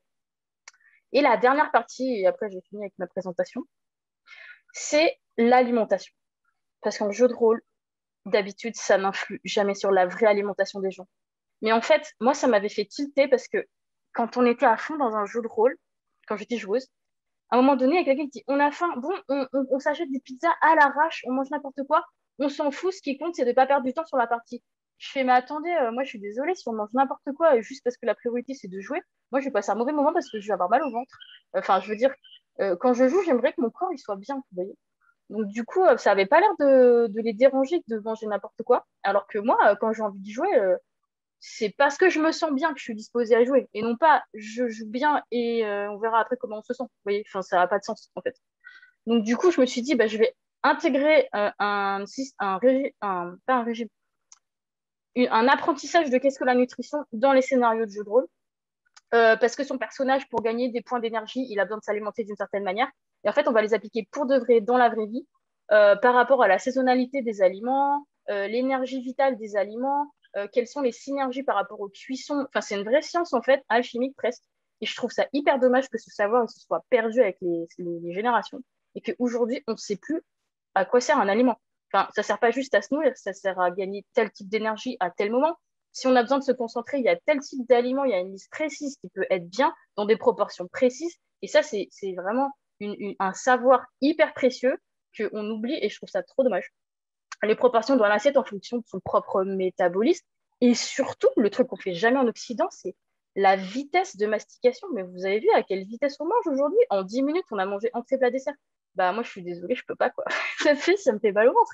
Donc, l'humeur, les activités et l'énergie ressentie au moment où on mastique, on devrait limite fermer les yeux et visualiser tout le trajet de l'aliment entre le moment où il sort de terre et le moment où il vient dans notre corps. On devrait le ressentir, mais jamais personne ne ressent ça. Donc ça, c'est une quête de soi, une quête personnelle, qui est l'aventure de la canopée ludique, la campagne de jeu de rôle qui sert à faire un voyage, une aventure au cœur de soi, à travers un monde imaginaire vécu par plusieurs protagonistes. Donc voilà pour ma petite présentation. Comment moi, quelles méthodes j'utilise, pourquoi je les utilise et comment, enfin, c'est le secret un peu de comment je crée mes scénarios et comment je fais pour les rendre, on va dire, en activité de coaching en fait. Si vous avez des questions, n'hésitez pas. Je vous laisse la parole. Je peux intervenir? Oui, bien sûr. Alors déjà, je voudrais te remercier de ne pas avoir confondu les sentiments et les émotions quand tu as montré le cerveau. Parce que s'il y a bien quelque chose qui m'horripile depuis quelques années au niveau de nos sociétés occidentales, c'est qu'ils mélangent les émotions et les sentiments. Les émotions, nous les partageons avec les autres mammifères, alors que les sentiments, non, c'est profondément humain. Et j'ai vu donc sur ton schéma que tu avais bien mis les sentiments dans la zone du cortex préfrontal et le système limbique, c'est celui qui a les émotions, donc tu as bien différencié les choses. Alors, écoute, en fait, moi, je vais parler aussi de mon association, parce que ce que tu dis me fait penser à l'assaut qu'on a avec plusieurs personnes. C'est Magic Sabre Wars, et dans cette association, en fait, on utilise le kendo comme étant la base de la technique du sabre laser. Donc, si tu veux, au niveau du jeu de rôle, on est déguisé et nous avons un maître Jedi qui, lui, est professeur de kendo deuxième dan et il apprend aux petits padawans que nous avons comment utiliser la force, mais aussi comment se battre avec le sabre. Donc, ça m'a intéressé ce que tu as dit par rapport au fait d'aller dans plusieurs endroits au niveau de la mise en jeu du corps, donc là avec le sabre, la mise en jeu aussi du jeu, puisqu'en fait, quand ils utilisent la force, alors, entre nous, elle n'existe pas, hein, mais bon, on joue à faire en sorte qu'elle... Peut-être que si, en fait. Ah non, ça, je savais que quelqu'un allait dire ça. Et effectivement, quand on fait les expériences, en fait, on utilise sur les illusions du cerveau et sur, à un moment donné, si je m'approche trop de toi, forcément, tu vas reculer. Et en fait, le maître Jedi qu'on a, il dit, tu vois que la force existe. Alors, quand on fait ça sur des tout petits qui ont 8-9 ans, ils sont absolument fascinés. Et ça permet justement, donc là, ça a lieu toutes les semaines. Et le cours est structuré de cette sorte qu'il y a en même temps du jeu, il y a en même temps du sabre et une technique d'apprentissage du sabre, mais il y a aussi une technique de réflexion, c'est-à-dire qu'à un moment donné, il met tout le monde en cercle et chacun parle de l'univers l'univers étendu, pardon, pas expansé, l'univers étendu de Star Wars, et il pose des questions au niveau des concepts, par exemple, qu'est-ce que c'est que la République, qu'est-ce que c'est que la démocratie, etc. Et il amène quelque chose de réflexion, et donc, si tu veux, par rapport à ce que tu disais, en fait, tu vois, par rapport à ton intervention, je ne m'étais pas aperçue vraiment de ce que je suis en train de dire. C'est parce que tu es intervenu que je me suis rendu compte dans cette association qu'en fait, on était sur plusieurs pôles, comme tu viens de le définir. Et on avait essayé d'écrire un article là-dessus parce qu'on a trouvé que c'était très intéressant. On a eu 2 petits-enfants qui se sont cadrés. L'autre n'était pas petit, il avait 17 ans, mais dans sa tête, il était petit, mais en fait, il a grandi.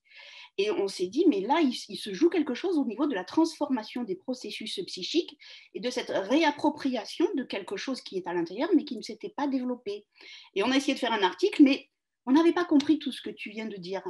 Et je pense qu'on le reprendra pour essayer de faire en sorte que ce soit beaucoup plus concret. Tu vois. Voilà. Mais c'est pas la première fois que quelqu'un, quand il voit ce schéma, je le montre pas souvent parce que pour avoir l'occasion d'en parler, déjà, il faut que ça se présente, mais les gens qui remarquent ce schéma, ils disent ah, mais en fait, maintenant que j'ai vu ton schéma, en fait, on le fait déjà, mais expliquer comme ça, c'est pas pareil, mais en fait, si. Et en fait, c'est pas la première fois que quelqu'un me dit ça. Comme quoi, on n'a rien inventé, il faut aller juste l'expliquer. Voilà, il est très bien fait, il est très bien posé. Est-ce que quelqu'un d'autre souhaite intervenir, rebondir sur le côté holistique du jeu de rôle, ses potentiels? Mais c'est oui, ton schéma aussi il m'a fait. Enfin voilà, je l'ai pas, j'ai pas, comment dire, mis les mots là-dessus comme ça, mais c'est vrai que ce qui est aussi hyper intéressant dans le jeu de rôle, c'est justement l'adaptabilité. C'est pareil, moi, en fait, j'ai des rendez-vous individuels avec chaque jeune avant de commencer le scénario, et en fonction de ce qu'ils me disent un petit peu sur eux, voilà, là, on est complètement dans le concret sur où t'en es par rapport à ta réflexion métier, etc., etc. Et en fonction des choses qu'ils mettent en avant, notamment, il y a certains jeunes, en ce moment, c'est l'éco-anxiété est très très présente pour la projection dans l'avenir. Et en fonction de ce qu'ils vont me dire sur eux, leurs peurs, ce qui les empêche un petit peu de voir les choses, je vais adapter un petit peu le scénario pour que les problématiques correspondent un petit peu davantage à eux, mais de manière, enfin, tous les membres du groupe. Et ensuite, en fonction aussi de leur manière, ce que je vois, ça au fur et à mesure de la partie plutôt, leur manière de dire, voilà, moi, comment entre guillemets, je vois les choses par rapport à l'avenir. Il y en a qui sont très, on va dire, où prendre des décisions eux-mêmes, ils vont plus se laisser porter en fait. Ils vont dire non, non, mais moi j'ai une confiance dans le monde, j'ai une confiance que ce qui va m'arriver sera forcément bien, et donc je me laisse porter. Il y a vraiment des jeunes qui font leur choix un peu comme ça, ce sera les opportunités, je vais les prendre parce que forcément les opportunités qui vont se présenter, elles seront bonnes pour moi. À l'inverse, il y en a qui vont être dans le total opposé, de dire non, non, mais moi, de toute façon, j'ai le contrôle sur absolument tout. Je vais prendre une décision, ça va se passer comme ça, etc. Et si ça ne se passe pas comme ça, bah, par contre, ils sont dévastés. Et derrière, c'est horrible de les rattraper, etc. Et donc, en fonction, eux, de leur manière de voir les choses, je vais justement les personnages, voilà, soit, comme tu disais, leur mettre plus d'imprévus s'ils pensent qu'ils ont le contrôle absolument sur tout, alors que vaut mieux leur dire tout de suite que non, mais que c'est pas grave. On a par contre le contrôle sur la manière de réagir. Et à l'inverse, ceux qui vont se laisser complètement porter et qui vont attendre qu'il y ait des opportunités qui se présentent, bah de ne pas se faire présenter d'opportunités. Donc, si à un moment donné, on n'a pas un choix et qu'on n'impulse pas quelque chose, eh ben, il n'y a rien qui se passe. Enfin, des choses comme ça. Et vraiment, le jeu de rôle, c'est ça qui est génial. C'est que même si on a un scénario plus ou moins construit, moi, j'ai une grande idée de base, mais après, en fait, au fur et à mesure, il y a tout qui, voilà, comme un jeu de rôle classique, il y a tout les cartes sont rebattues en permanence, de mettre en lumière à chaque fois les choses et effectivement de faire, comme tu disais, c'est exactement ça, à la fois du coaching individuel et en fait du coaching de groupe. Et oui, comme tu l'as verbalisé, c'est exactement ça. C'est exactement ça. J'ai oublié de parler des modifications que je dois apporter dans le jeu de rôle. Lorsque j'interviens, par exemple, dans un EHPAD avec un public de 40 personnes, je ne peux pas proposer la même activité que si j'ai une fille de 18 ans, que ça fait 15 ans qu'elle est hospitalisée en soins et que je dois la voir sur WhatsApp, quoi. C'est pas, enfin, le jeu de rôle ne va pas être le même. Et donc, les nuances, c'est que quand je vais dans un EHPAD ou même un centre pénitentiaire, peu importe, de personnes que je ne connais pas, je sais qu'ils ont des traumas, je sais qu'ils ont des troubles qui vont réagir de manière totalement inattendue, qu'il y en a qui vont s'endormir parce qu'ils sont épuisés, etc. Déjà, je prends rien personnellement. L'autre chose aussi, c'est que il faut être capable d'avoir des réactions presque pas automatiques, mais bon, de résilience. Lorsque quelqu'un, par exemple, va se mettre à hurler parce que je vais prononcer un mot qui est en fait totalement banal, mais pour lui, c'est un mot qu'il ne voulait pas entendre, il va se mettre à hurler en plein milieu de la salle. C'est super dur pour un MJ de ne pas se laisser perturber, quoi. Mais pour ça, il faut réagir avec un peu d'humour en disant: Ah, tu voulais pas voir ma marionnette? Bon, bah ok, je l'arrange, tu vois. Et puis on passe à autre chose. Ah oui, en parlant de marionnettes, j'utilise des accessoires visuels parce qu'en fait, des fois, les gens, leur attention, elle baisse en fait. Donc, on aura beau conter une histoire, ils vont se mettre à ronfler au bout de 5 minutes parce que c'est des personnes qui ont une fatigabilité extrêmement élevée. Et au contraire, des fois, c'est même une réussite qui s'endort parce que ça veut dire qu'ils ne sont pas dans un état d'anxiété, qu'ils se sentent en sécurité, qu'ils se sentent bien reposés, enfin, qui peuvent s'autoriser à lâcher prise. Et parfois, il y en a qui, leur corps, ils réclament en fait de récupérer du sommeil et ils vont s'endormir. Ça, c'est principalement chez les seniors et les personnes atteintes de maladies qui sont très fatiguées ou qui sont sous médicaments, en fait. Donc, je ne fais pas que de raconter une histoire avec une voix monocorde. Je peux me mettre à utiliser des bols tibétains Je peux me mettre à utiliser des notes de musique spécifiques. Parce qu'en fait, pour ceux qui connaissent un peu les points d'acupuncture et la force du son, en fait, euh, certaines notes de musique vont stimuler telle ou telle partie du cerveau et surtout vont stimuler certains neurones au niveau du corps, que ce soit ceux des intestins, ceux du cœur, ceux de la tête, etc. Il y en a qui appellent ça des chakras. Bon. Euh, donc plus la note est élevée, plus ça fait du bruit au niveau du haut du corps et plus la note est basse, plus ça va faire des vibrations basses en fait au niveau du bas du corps. Donc, selon les différentes émotions que je veux proposer ou les sensations que je veux proposer, ça dépend du contexte et de la note que je vais émettre.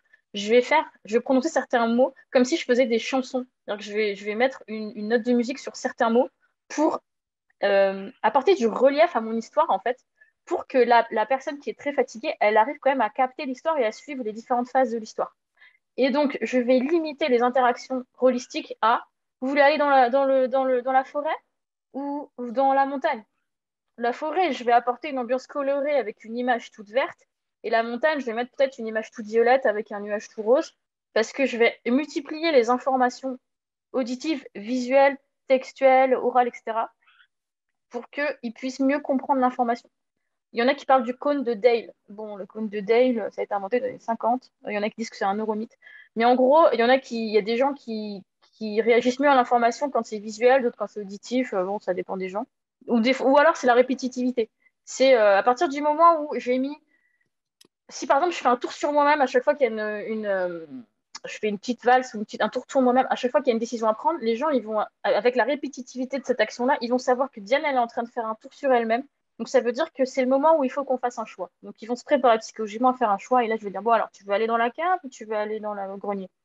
Et, c'est adapté pour les enfants autistes, c'est adapté pour les personnes justement qui ont beaucoup de problèmes d'attention. Et c'est des stratégies comme ça que j'ai me faire dire que je suis venue greffer à mon histoire interactive dont vous êtes le héros. Dernier point, c'est quand je suis en one-to-one, donc ça, je vous disais, exemple, la typologie de la personne que ça fait des années qu'elle est isolée en soins, enfin pas intensifs, mais elle fait séjour sur séjour en HP, automutilation, tout ce que vous voulez, beaucoup de TS, etc. Ben elle, je vais pas m'amuser à lui faire des danses et des je sais pas quoi.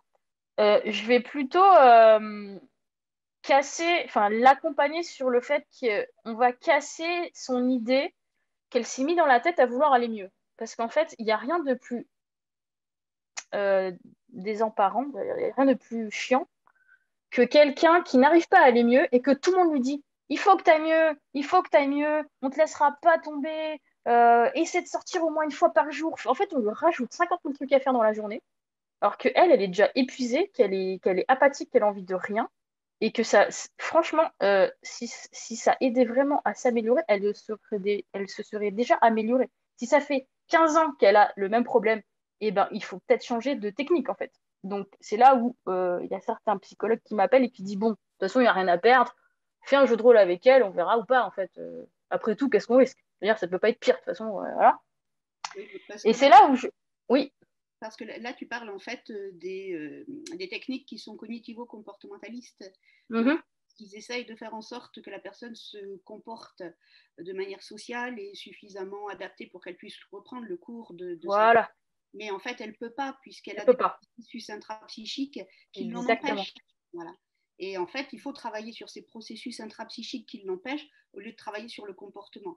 Exactement. Travailler sur le comportement, c'est important pour pouvoir être socialisé, mais bien sûr, si on n'arrive pas à remettre... oui, il y a une étape. Voilà. Ouais. Si on ne remet pas en marche ce qu'il y a dans la tête, ça ne marche pas. Et en fait, cette étape, c'est déjà la prise de conscience, le déclic, le truc de « Ah, c'est pas du tout ce qu'on m'avait dit avant. Ah, une nouvelle option. Tiens, cool, une nouvelle option. » Donc le cerveau, c'est comme s'il y avait une autoroute toute neuve et dire « Ah oui, j'ai pas encore testé, ça me redonne un peu d'espoir. » Donc déjà, ça, c'est pas mal. Ça fait un petit changement chez la personne. Mon jeu, il s'appelle... Alors, c'est un scénario spécifique, c'est pas pour tout le monde, hein. Mais c'est un scénario pour les gens qui ont fait beaucoup de TS, en fait, et qui n'ont qu'une envie, c'est de mourir. Et ben, ce scénario, il leur dit, eh ben, tu sais quoi, on va t'aider à mourir, mais en toute sécurité. Le scénario s'appelle l'œuf du phénix, et en fait, on va tuer ton ego. Dans le scénario, tu vas incarner un personnage, enfin, tu vas incarner ta partie de l'ego, et on va le tuer, mais pour mieux le faire renaître. Donc, on va le reconstruire complètement. parce que on va faire table rase. C'est un peu le mythe de est-ce que c'est Ganesh? Non, c'est Shiva. Le mythe de Shiva en Inde où le danseur cosmique détruit entièrement le château ou défriche entièrement le jardin avant de ressemer les fleurs nouvelles, en fait. Il y a une nouveauté. Je peux faire plein d'analogies comme ça, où l'hiver, les feuilles doivent être entièrement décomposées, elles vont servir d'engrais pour que la graine repousse. Dans le cerveau, malheureusement, ça ne fonctionne pas comme ça parce que ce pas des objets qu'on déplace, on ne va pas balayer l'intérieur de son cerveau pour faire le ménage. Donc, du coup, il faut que la personne, elle le mentalise, elle le visualise, en fait. D'accord? Elle le visualise énergétiquement, elle le visualise avec son imaginaire. Et en fait, ça va rendre beaucoup plus plastique sa capacité à mieux appréhender ses émotions, à les explorer, à réactiver sa curiosité, recréer des stimuli, recréer des connexions. Et en fait, c'est un travail de longue, longue haleine. Mais le mythe du phénix, j'ai l'impression que c'est le mythe le plus facilement visualisable et le plus facilement adapté pour les personnes qui veulent faire table rase, qui veulent reset leur existence, parce qu'en fait, ils trouvent que leur vie, elle vaut plus la peine, en fait. Donc, voilà, l'idée, c'est de repartir de zéro. Voilà, c'est vraiment le scénario qui reset totalement Alors, ça marche pas pour tout le monde. Il y en a, ça marche super bien. D'autres, ça n'avance pas, ça bloque. Donc pour ça, on rajoute de l'ICV, on va rajouter plein de choses. L'ICV, c'est l'intégration du cycle de vie. C'est quand des gens font des blocages, que ça sert à rien d'enchaîner le scénario sur scénario de jeu de rôle. C'est qu'à un moment donné, ils font un blocage sur un trauma super important dans leur vie et qu'il faut faire une petite pause sur le scénario et là, ils font de l'ICV. Donc il y a de la répétitivité, on va répéter des mots qui leur font, qui les font réagir, où là, il y a vraiment beaucoup de résistance. Et en fait, on va répéter les mots, répéter les mots, répéter les mots. Et au bout d'un moment, à force de les entendre, ils vont se dire, OK, ce mot, je l'ai déjà entendu un certain nombre de fois, je commence à avoir de la résilience dessus. Et en fait, des fois, ça prend des années, quoi. Et ça, c'est on va dire, des add-ons, des petits bonus, enfin pas des bonus, mais des exercices annexes pour résoudre les problèmes spécifiques selon certains cas, parce que tout le monde est différent et chacun a un problème différent. Voilà pour comment moi je travaille pour accompagner certaines personnes en partenariat avec les psychologues. Comment moi j'interviens sur le jeu de rôle pour les personnes en dépression chronique. Oui, effectivement, l'idée, c'est ce dont on parle depuis le début, c'est de remettre en mouvement la psyché là où ça a été bloqué. Et le jeu de rôle, mais comme tous les jeux, c'est une manière de pouvoir décentrer, c'est ce que disait Stan, c'est de pouvoir décentrer et de faire en sorte que la personne ne soit pas elle-même adressée, mais en fait, elle est adressée à son personnage et non pas à sa personne elle-même. Et tous les jeux font ça. Et ça permet de sortir les processus. C'est ce qu'a mis San avec la citation de Platon, qu'en fait, on apprend plus en jouant avec quelqu'un qu'en le connaissant depuis des années, puisque là, on a effectivement tous ces processus qui sont intrapsychiques, qui vont se mettre en branle au-delà de son ego, de sa personnalité, de ce qu'il a envie d'exprimer. Et dans le jeu de rôle, donc tout ça est en jeu. Et alors moi, ça me faisait penser ce que tu disais aussi au GN. Quand on est dans les grandeurs nature, pour moi, c'est important de bien dissocier les deux parce qu'on ne va pas en GN pour se soigner et on ne va pas en GN pour faire de la thérapie. Pour moi, quand je vais là-bas, je ne suis pas psychologue, je suis mon perso à fond, quoi. Si tant est que je puisse le faire en roleplay, mais en tout cas, j'essaye de le faire à fond. Et par contre, on voit des effets des fois quand on a passé 3 jours dans la forêt. Alors, effectivement, moi je parle toujours des anciens GN classiques aujourd'hui. Donc on n'a pas de zone de confort, on boit, on fume, voilà, on s'assassine. Bon, j'ai vu la dernière fois dans l'Avatar que c'est un petit peu plus compliqué aujourd'hui. On fait un peu attention justement aux sentiments, aux émotions des autres, alors qu'à notre époque, alors ça fait vieux de dire ça, mais à notre époque, quand on y allait, c'était vraiment pour se défouler. Il n'y a jamais eu d'exaction, il n'y a jamais eu de problème, hein, mais en fait, c'était vraiment pour ouf, on se lâche, on fait partir le cerveau à fond. Et là, effectivement, j'ai vu aussi des effets thérapeutique, c'est-à-dire qu'à un moment donné, je vais dans un camp pour palabrer sur un truc par rapport à la quête principale, et il y en a un, on se met en hors-jeu, et il y en a un, il me dit, mais tu sais, depuis quelques années que je viens ici, je ne suis plus timide. Donc ça, c'est un effet secondaire. au GN, comme dans les jeux de rôle, sauf que là, en fait, on utilise le jeu de rôle pour en faire quelque chose de l'ordre d'une nouvelle psychothérapie, quoi. Voilà. J'ai cette impression. Parmi les 9 techniques ludopédagogiques qui ont été recensées, l'apprentissage incident est une technique ludopédagogique qui fait qu'on apprend sans faire exprès dans un jeu qui à la base était juste fait pour du loisir. Donc c'est exactement ce que tu viens de dire, c'est on fait de l'apprentissage sans s'en rendre compte dans un jeu qui n'était pas fait pour nous faire apprendre ce qu'on a appris d'ailleurs. Mais voilà, c'est juste que c'est arrivé là, nous ça nous a touchés, on s'est rendu compte de quelque chose, il y a une prise de conscience. Il y a quand même pas mal pour être dans plusieurs groupes de GNistes, quand on leur pose la question pourquoi tu fais du GN, outre le fait qu'ils disent c'est pour m'amuser, pour voir les potes, parce que ça me fait plaisir de les voir en week-end, pour s'évader, ça c'est ce que tout le monde dit pour la plupart, mais l'autre argument qui est souvent amené, c'est je me sens vraiment moi-même en jouant plusieurs rôles différents parce que j'en apprends sur moi-même et aussi sur l'interaction sociale avec les autres. Et encore un autre argument de certaines personnes qui disent c'est ma thérapie à moi. C'est comme certaines personnes qui font du jeu de rôle, par exemple, qui vont voir des dominatrices ou des choses comme ça. C'est salvateur pour eux, c'est parce qu'en fait, ça leur permet de faire face à leur part d'ombre. Ça leur permet de lâcher totalement prise parce qu'ils ne s'y autorisent pas dans la vie de tous les jours. Et quand on regarde, bon là je sors un peu de la conférence, mais quand on regarde sur les métiers des personnes qui vont voir, qui font du jeu de rôle domination, là, je sais plus comment ça s'appelle le jeu de rôle de domination. Enfin bon, bref, qui vont dans les salles où il y a des dominatrices avec des scénarios de jeu de rôle comme ça. Et ben quand c'est pas forcément ça on appelle ça, je sais pas, dominatrice.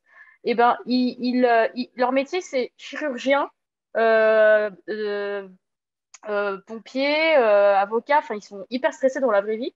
Et en fait, ils n'ont pas trouvé d'activité qui font tout leur stress, les choses qu'ils gardent à l'intérieur d'eux, ça, c'est la cocotte minute, quoi. Et donc, il y a des personnes qui font du jeu de rôle parce que ça leur permet de se laver de l'intérieur, quoi, enfin, psychiquement. C'est pour ça que j'en parlais tout à l'heure en disant que les personnalités que j'ai rencontrées, c'était des personnalités qui avaient des fonctions assez importantes comme travailler dans le nucléaire Ouais. ou travailler à la NASA. Hein. C'était un astrophysicien, je crois, qui était là. Mais alors en fait, c'est rigolo parce que le temps a changé. En 20 ans, enfin, votre collègue là, ça fait 30 ans qu'il le fait, il en verra plus que moi, mais moi, je vois déjà en 20 ans, ça a complètement changé. Nous, à l'époque, quand on allait faire du GN, c'était pour jouer. Moi, je me rappelle, mon premier GN, je l'ai fait en 2001. Donc, cette année, ça fait 21 ans. Donc. Non, ça fait 20 ans cette année, pardon. 2001, je fais mon premier GN. Il y a 450 personnes, c'est avec les Montrieurs, et je ne connais personne. Je ne connais personne. Je connaissais simplement un Zorga qui m'a inscrit, mais après les orgas, on ne les voit pas de tout le GN, quoi, quand il y a 450 personnes.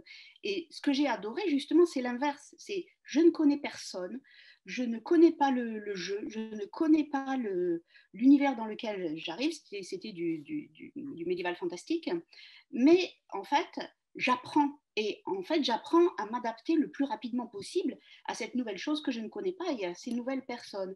Et à chaque fois que je quittais un GN à l'époque, je n'avais pas du tout envie de les rencontrer après.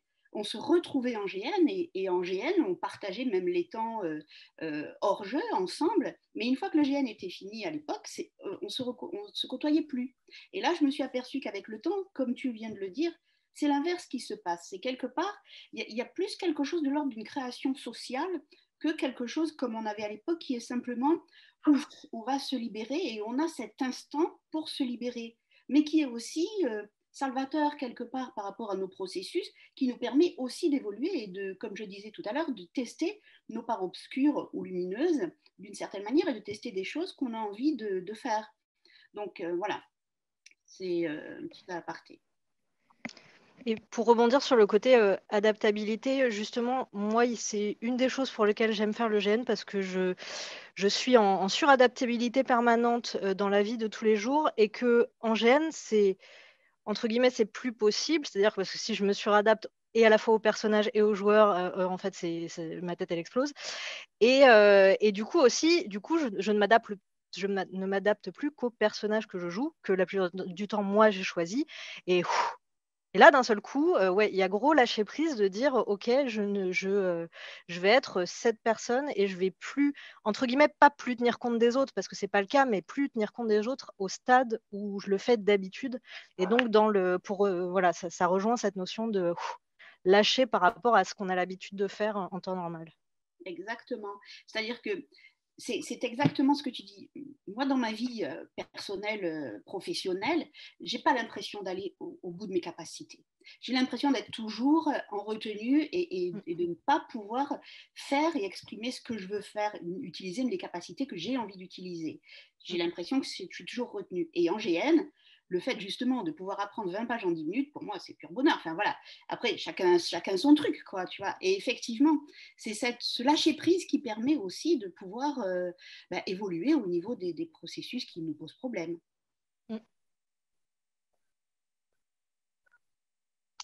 Alors, je me permets de partager, parce que tout à l'heure, je parlais de dominatrice, mais en fait, ma source, c'est cette vidéo-là. C'est une vidéo que j'ai vue sans faire exprès hier. Bon, vous la regarderez plus tard, mais c'est juste une interview, en fait, d'une Belge, il me semble, qui s'est lancée dans le jeu de rôle et elle a des clients qui viennent la voir. Il y en a une fois par mois, une fois tous les 3 mois, enfin, peu importe. Un de ces témoignages, ça va être une personne qui souffre de boulimie et d'obésité morbide, qui est très malade, et qui vient la voir et qui s'autorise à commander des plats sucrés, mais en très grande quantité. Et il lui demande de l'aider à résister à les manger, c'est comme une cure pour lui. Il a besoin de faire ça une fois par mois. C'est comme un défi qui se lance. Donc, tout ça pour témoigner que il y a des professionnels qui sont contactés par des clients pour imaginer des scénarios rôlistiques où le client va incarner un personnage. C'est très scripté, c'est spécifique. Il peut y avoir aussi une part comment dire, de décisionnel plus libre en fonction des clients. Et ça va leur servir à se coacher, à les aider à aller mieux ou à s'explorer soi-même. Et ils ont recours souvent à ce type de professionnels parce que ils ont cette part de bienveillance. C'est pas forcément des psychologues. Justement, c'est des artistes, ce sont des artistes. Cette femme, c'est une artiste. Et elle explique bien qu'elle reste habillée, qu'il y a des scénarios, que voilà, on lui passe une commande et si elle peut faire ce scénario, voilà. Ça peut arriver aussi qu'il y en a qui ont des remontées émotionnelles et qui se mettent à pleurer en plein milieu parce que justement, ils sont confrontés, ils se sont challengés, c'était leur commande. Mais des fois, ça va trop loin pour eux et finalement, ils se font des blocages. Et bien là, elle les emmaillote dans un plaid, elle leur sert une tisane et elle leur demande, bon, apparemment, ça touche à une part de ton enfance. Est-ce que tu as envie d'en parler? Et puis, elle a un carnet d'adresses avec quelques professionnels s'ils ont besoin d'une thérapie spécifique. Donc, moi, j'ai été très touchée par ce témoignage de cette femme. C'est pour ça que je vous ai partagé la vidéo. Alors là, pour moi, c'est là où s'arrête le jeu de rôle. Et pour moi, là, ce que tu décris, ce n'est pas un jeu de rôle, même s'il y a des rôles qui sont pris. Et comme tu as dit les mots, et c'est tout à fait juste, c'est client. Et oui. Quand on fait du jeu de rôle, on n'est pas avec des clients, on est avec des joueurs. Tout à fait. À partir du moment où il y a des jeux comme ça, c'est pour ça tout à l'heure que je te disais sadomasochiste, parce que ça, ce sont des jeux qui existent depuis l'Antiquité longtemps. romaine. Oui. Voilà. Donc, ce sont des jeux, justement, comme tu l'as décrit, là, tu as parlé de boulimie, mais ce sont des jeux qui ont à voir avec de la pulsion, qu'elle soit sexuelle, qu'elle soit orale, qu'elle soit anale, qu'elle soit tout ce que tu veux. Mais en tout cas, ce sont des choses qui ont à voir avec une personne en face d'une personne. Ou même des fois, dans ce genre de jeux sadomaso, ou alors, je ne sais pas comment ils appellent ça, il y a une recherche de pouvoir avoir cette domination. Donc, quelque part, pour moi, ce sont des jeux qui n'ont plus rien à voir avec ce dont on parle. C'est autre chose, tu vois. Donc, ce qu'on appelle jeu de rôle dans l'intimité ou jeu de rôle sexuel, pour toi, il faudrait les appeler différemment. Comment est-ce qu'on pourrait les appeler? Eh ben, c'est une bonne question. Tout à fait. Parce que pour moi, le jeu de rôle, comme on est en train de le dire, c'est vraiment quelque chose qui a à voir avec plusieurs personnes qui sont là pour s'amuser, qui sont là pour jouer des rôles, qui sont là pour faire des quêtes. Et là, le fait qu'on parle avec de la thérapie jeu de rôle, pour moi, là, c'est la limite. Après, si on va plus loin, où je pense qu'il faut changer les mots. Parce que sinon, on va encore tomber dans un système où tout est confondu. Voilà. Alors, je sais que c'était vendredi matin Il y avait eu, en replay, vous la verrez sur la chaîne YouTube de la Fédération française de jeux de rôle, il y a une conférence qui était sur les définitions de qu'est-ce qui est un jeu de rôle et qu'est-ce qui n'est plus un jeu de rôle, qui est très intéressant, avec des intervenants vraiment extraordinaires. Ils nous ont sorti plein de références, plein d'articles, c'était super bien. Ils nous ont donné un champ lexical, par exemple, du jeu narratif, du jeu à interaction sociale, des expériences sociales interactives. Il y avait plusieurs combinaisons de mots qui s'étaient proposées là où on a du mal à dire c'est un jeu de rôle. Et cette conférence, voilà, je vous la conseille beaucoup si vous avez envie de voir un peu tout ça. Pour conclure, si quelqu'un vient vous voir et vous dit voilà, j'aimerais bien faire du jeu de rôle pour aller mieux, que me conseilles-tu? J'ai besoin de m'explorer moi-même, etc. Que me conseilles-tu? Comment faire? Quelles sont les bonnes pratiques? Qu'est-ce que vous lui répondez? Là, je m'adresse à tout le monde. Alors, ça m'est déjà arrivé, effectivement, d'avoir un patient c'était une patiente d'ailleurs, qui est arrivée, et la manière dont elle s'est présentée avec sa problématique qui était très introvertie, en fait, je lui ai conseillé les jeux de plateau. Et parce qu'elle n'était pas capable d'aller en GN, parce que pour aller en GN, il faut vraiment avoir une personnalité suffisamment bien construite, parce que là, on peut être seul, là, on est en face de golem, etc., et de choses un petit peu difficiles. Et donc, je lui ai conseillé les jeux de plateau. Elle s'est inscrite dans une association, et elle a commencé à faire les jeux de plateau, et effectivement, sa personnalité s'est développée. Ah et ouais, après, c'est le GN. Donc, ça veut dire que l'étape soft, tu préconiserais plutôt le jeu de plateau plutôt que le jeu de rôle sur table? Pour moi, oui. D'accord. Donc, d'abord le jeu de plateau, après éventuellement le jeu de rôle sur table, et après, on engage le corps, et donc là, le GN arrive plus tard, c'est ça? Exactement, tout à fait. Parce que là, ça demande vraiment. Enfin, moi, j'ai jamais eu peur en GN, si ce n'est mon perso. Hein. Moi, mon perso a réussi à mourir de peur. Hein. Mais moi, personnellement, je n'ai jamais eu peur, même en pleine forêt, dans la nuit, à des kilomètres de toute civilisation. Et même, on n'avait pas de portable parce que, bon, premièrement, ça n'existait pas. Mais deuxièmement, quand ça existait, on les ferme. Et on n'a pas de réseau. Voilà. Et donc, il faut avoir quand même une certaine capacité à pouvoir être seul et à pouvoir se gérer soi-même et de ne pas faire des crises de nerfs. Enfin, moi, j'ai jamais vu ça. Justement, le GN, ça demande beaucoup plus de mobilisation intérieure. Oui. Et Elise? Ah, pour le coup, moi, j'ai commencé par du GN. Donc, mais je rejoins, en l'occurrence, je rejoins ce que tu dis, c'est-à-dire que comment dire, le GN, ça, voilà, c'est direct dans le vif du sujet. Et du coup, pour certaines personnes qui, justement, auraient besoin de de cet électrochoc, il y a quelque chose à faire et il faut s'y mettre, parce qu'il y a aussi beaucoup j'ai envie de changer, mais enfin, j'ai envie de régler, on va dire, des choses qui me bloquent. Mais voilà, et là, c'est de leur dire, ben oui, pour évoluer, pour régler les choses qui vont te bloquer, ben, il va falloir qu'il y ait une action de ta part et c'est pas moi qui vais le faire à ta place. Et c'est ce qui est justement intéressant avec les jeux de rôle de manière générale, c'est que on est sur de l'action. On est sur la personne va agir et va pas attendre de recevoir une espèce de médication. Je viens vous voir, je vais pas bien, c'est vous qui allez régler mon problème. Bah non. Du coup, on va t'aider, on va t'accompagner dans un scénario comme maître du jeu. On va te mettre face à des situations pour que tu puisses progresser, mais l'acteur du fait que tu ailles mieux, ben, c'est toi. Et ça va être personne d'autre. Tout à fait. Mais il ne faut pas se leurrer non plus. Hein. En tant que psychologue, on fait toujours croire à l'autre qu'on sait, mais on ne sait rien, hein, parce qu'en fait, c'est l'autre qui sait. On est simplement des révélateurs qui lui font comprendre qu'à l'intérieur, il sait. Et lorsqu'il a compris qu'effectivement, il n'a pas besoin d'un autre et que c'est à l'intérieur de lui et qu'il arrive à sortir tout ce qui est en lui, ben, on a tout gagné, la psychothérapie est finie. C'est un peu comme la maïotique socratienne où tout le savoir est à l'intérieur de nous. C'est exactement ça. Et, bah, alors, ça, c'est la grande question. Bon, là, on sort un petit peu du cadre, mais c'est la fin. C'est la grande question. C'est Freud, c'est lui qui a mis en place la psychanalyse, mais il n'était pas tout seul. Hein. Il y avait plein d'autres personnes autour de lui. Et en fait, il s'est servi de ça. La psychanalyse, c'est ça, c'est de la maïotique. Mais il ne l'a jamais dit. moi, je vois par rapport au système asiatique, quand il parle de la bisexualité psychique, ça n'a rien à voir à être à voile et à vapeur, c'est simplement le yin et le yang. Freud, quand il parle de la bisexualité psychique, c'est le yin et le yang. Pourquoi il n'a pas dit? Enfin, pas compliqué?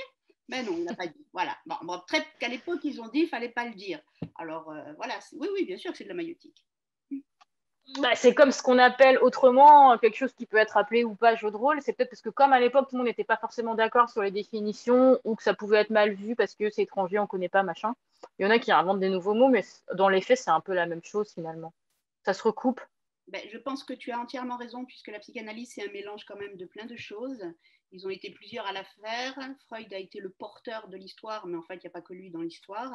Et effectivement, pourquoi ils n'ont pas dit, alors quand je parle de ça avec mes collègues, ben, j'espère qu'il n'y en a pas là, mais quand je parle de ça, je me fais pourrir en me disant, mais non, Freud, il ne connaissait pas l'Asie. Mon œil, Freud ne connaît pas l'Asie, n'importe quoi. Bah après, effectivement, il y a beaucoup de connaissances qui maintenant, on a de la chance d'avoir accès à plein de livres, Internet et tout ça. Et quand on compare des articles qui parfois ont peut-être 1000 années d'écart à l'autre bout du globe, on se dit, mais ils disent à peu près la même chose, attends. Donc, bon, voilà. Rien ne se perd. Et ouais. Donc ça, c'est assez intéressant, effectivement. J'avais juste envie de rajouter, alors je reviens un peu à revers, mais euh, peut-être que ça vous est arrivé, vous ici, lorsque vous avez envie de faire connaître votre passion pour le jeu de rôle à quelqu'un qui n'y connaît absolument rien, qui plus est un proche auquel vous tenez beaucoup et vous avez vraiment envie de l'inviter à un jeu de rôle grandeur nature, le truc le plus élevé en termes d'implication physique et psychique, et ben, quand la personne elle se retrouve prostrée devant tous les gens costumés parce qu'il se sent pas bien, il a l'impression d'être chez les fous, et en plus il culpabilise parce qu'il a l'impression que c'est lui l'extraterrestre. Enfin, tout est renversé en fait. On a l'impression d'avoir que des extraterrestres autour de soi et on a l'impression que c'est nous l'extraterrestre parce qu'on trouve ça bizarre alors qu'en fait tout le monde trouve ça normal. Il y a un twist dans leur tête et ils sont traumatisés quoi. Est-ce que vous avez des conseils pour accompagner ces personnes dans, une fois qu'elles sont sur place, qu'on fait comment pour ces gens-là, quoi? Alors moi, quand je veux amener quelqu'un en GN, d'abord, j'amène pas n'importe qui. Premièrement, j'en parle pas. Je ne parle pas que je fais des GN. Donc là, maintenant, malheureusement, tout le monde va le savoir, mais bon, on s'en fiche. C'est quand même quelque chose de très intimiste, voilà. En fait, je n'en parle pas parce que sinon, ça donne l'impression que je suis un peu bizarre, etc. Et deuxièmement, quand je veux amener quelqu'un, d'abord, je veux qu'il ait la culture. En GN, hein, je parle. Hein. Je veux qu'il ait la culture. C'est-à-dire qu'il faut qu'il ait lu Tolkien, il faut qu'il ait cet esprit heroic fantasy. Attention, quand je dis il faut, hein, il n'y a pas d'obligation, mais en fait, il faut qu'il ait cet esprit déjà de rêverie, d'un ailleurs, enfin, de choses comme ça pour que je puisse l'amener. Voilà. Par exemple, ma belle-sœur, elle faisait des jeux sur le logiciel, hein, avec The Witcher, etc. Enfin, toute la panoplie des jeux depuis les débuts des ordinateurs quand ils sont sortis à notre époque, et Raven, etc. à l'époque. Et un jour, je lui ai dit, mais arrête, viens le faire en vrai. Parce qu'elle avait déjà la culture. Voilà. D'accord. Donc, quelqu'un qui n'a pas du tout la culture, il faudrait lui faire passer d'abord par la version figurine, quoi. Et Oui, pas tout de voilà. suite lui faire mettre un costume, quoi. Voilà. Ok. Oui, donc c'est ce que tu disais tout à l'heure. Mais c'est Ouais. vrai que, bon, quand le mal est fait, entre guillemets, et qu'il est déjà sur place, bon, c'est un peu plus Mais dur. moi, comme ça, je me dirais, mais écoute, si là, tu es mal à l'aise et tout, on va faire un round d'observation, c'est-à-dire qu'on va dire que ton personnage, il est muet ou qui peut pas trop interagir pour une raison ou pour une autre. On trouve une raison RP, voilà, que derrière, on pourra démolir. On s'en fiche, on trouvera toujours scénaristiquement comment on va s'en sortir pour dire, bah voilà, là, pendant le temps, tu me suis juste. On trouve une raison pour laquelle tu me suis et tu peux pas trop interagir avec les gens. Puis au fur et à mesure, quand tu verras un peu comment ça interagit, qu'on n'est pas des fous et que tout se passe très bien, et ben tu pourras sortir de ce personnage mutique. Ah, Fantomas, non, je n'étais pas muet. je peux parler, je peux absolument raconter toutes les saloperies que j'ai entendues jusqu'à présent. Et voilà, mais peut-être oui, enfin en fonction des personnalités, mais il y en a pas mal, je pense, qui peuvent être rassurés par le fait juste d'observer pendant un moment sans forcément interagir. Exactement. Une fois, Observation. ça m'est arrivé comme ça, on était en GN médiéval, en plein cœur de la forêt, et d'un coup, on entend des bruits de moto. Il y avait casse 3 degrés l'ambiance. qui sont arrivés en plein milieu. Et à l'époque, il y en avait un qui était déguisé en minotaure, le mec, il faisait 2 mètres. On avait un bœuf qui tournait à la broche. Les 3 motards, ils se sont arrêtés, comme ça, ils sont repartis 8-8. Oui, je pense que c'est ok. Ouais. Voilà. Bah, aujourd'hui, on est un peu habitué parce qu'avec la culture jeux vidéo, films, science-fiction, bon, beaucoup d'informations. Mais sachez que le jeudi soir, on a eu une réunion avec les différents présidents de l'histoire de la Fédération française de jeux de rôle. Et figurez-vous que la Fédé a été créée pour défendre le jeu de rôle, puisqu'au début, c'était vu comme une secte avec des gens bizarres. Donc peut-être que Laurence, tu as dû en entendre Ah parler. oui, oui, au début, c'était tout à fait ça. Hein. Là, c'était, on n'en parlait pas. Ben, c'est pour ça que enfin, voilà, je suis restée très discrète dans mon coin pratiquement pendant 20 ans. Il n'y a que depuis quelques années que j'en parle. Hein. Mais tu as vu une grande évolution, une acceptation du jeu de rôle au fur et à mesure des années? Oui, tout à fait.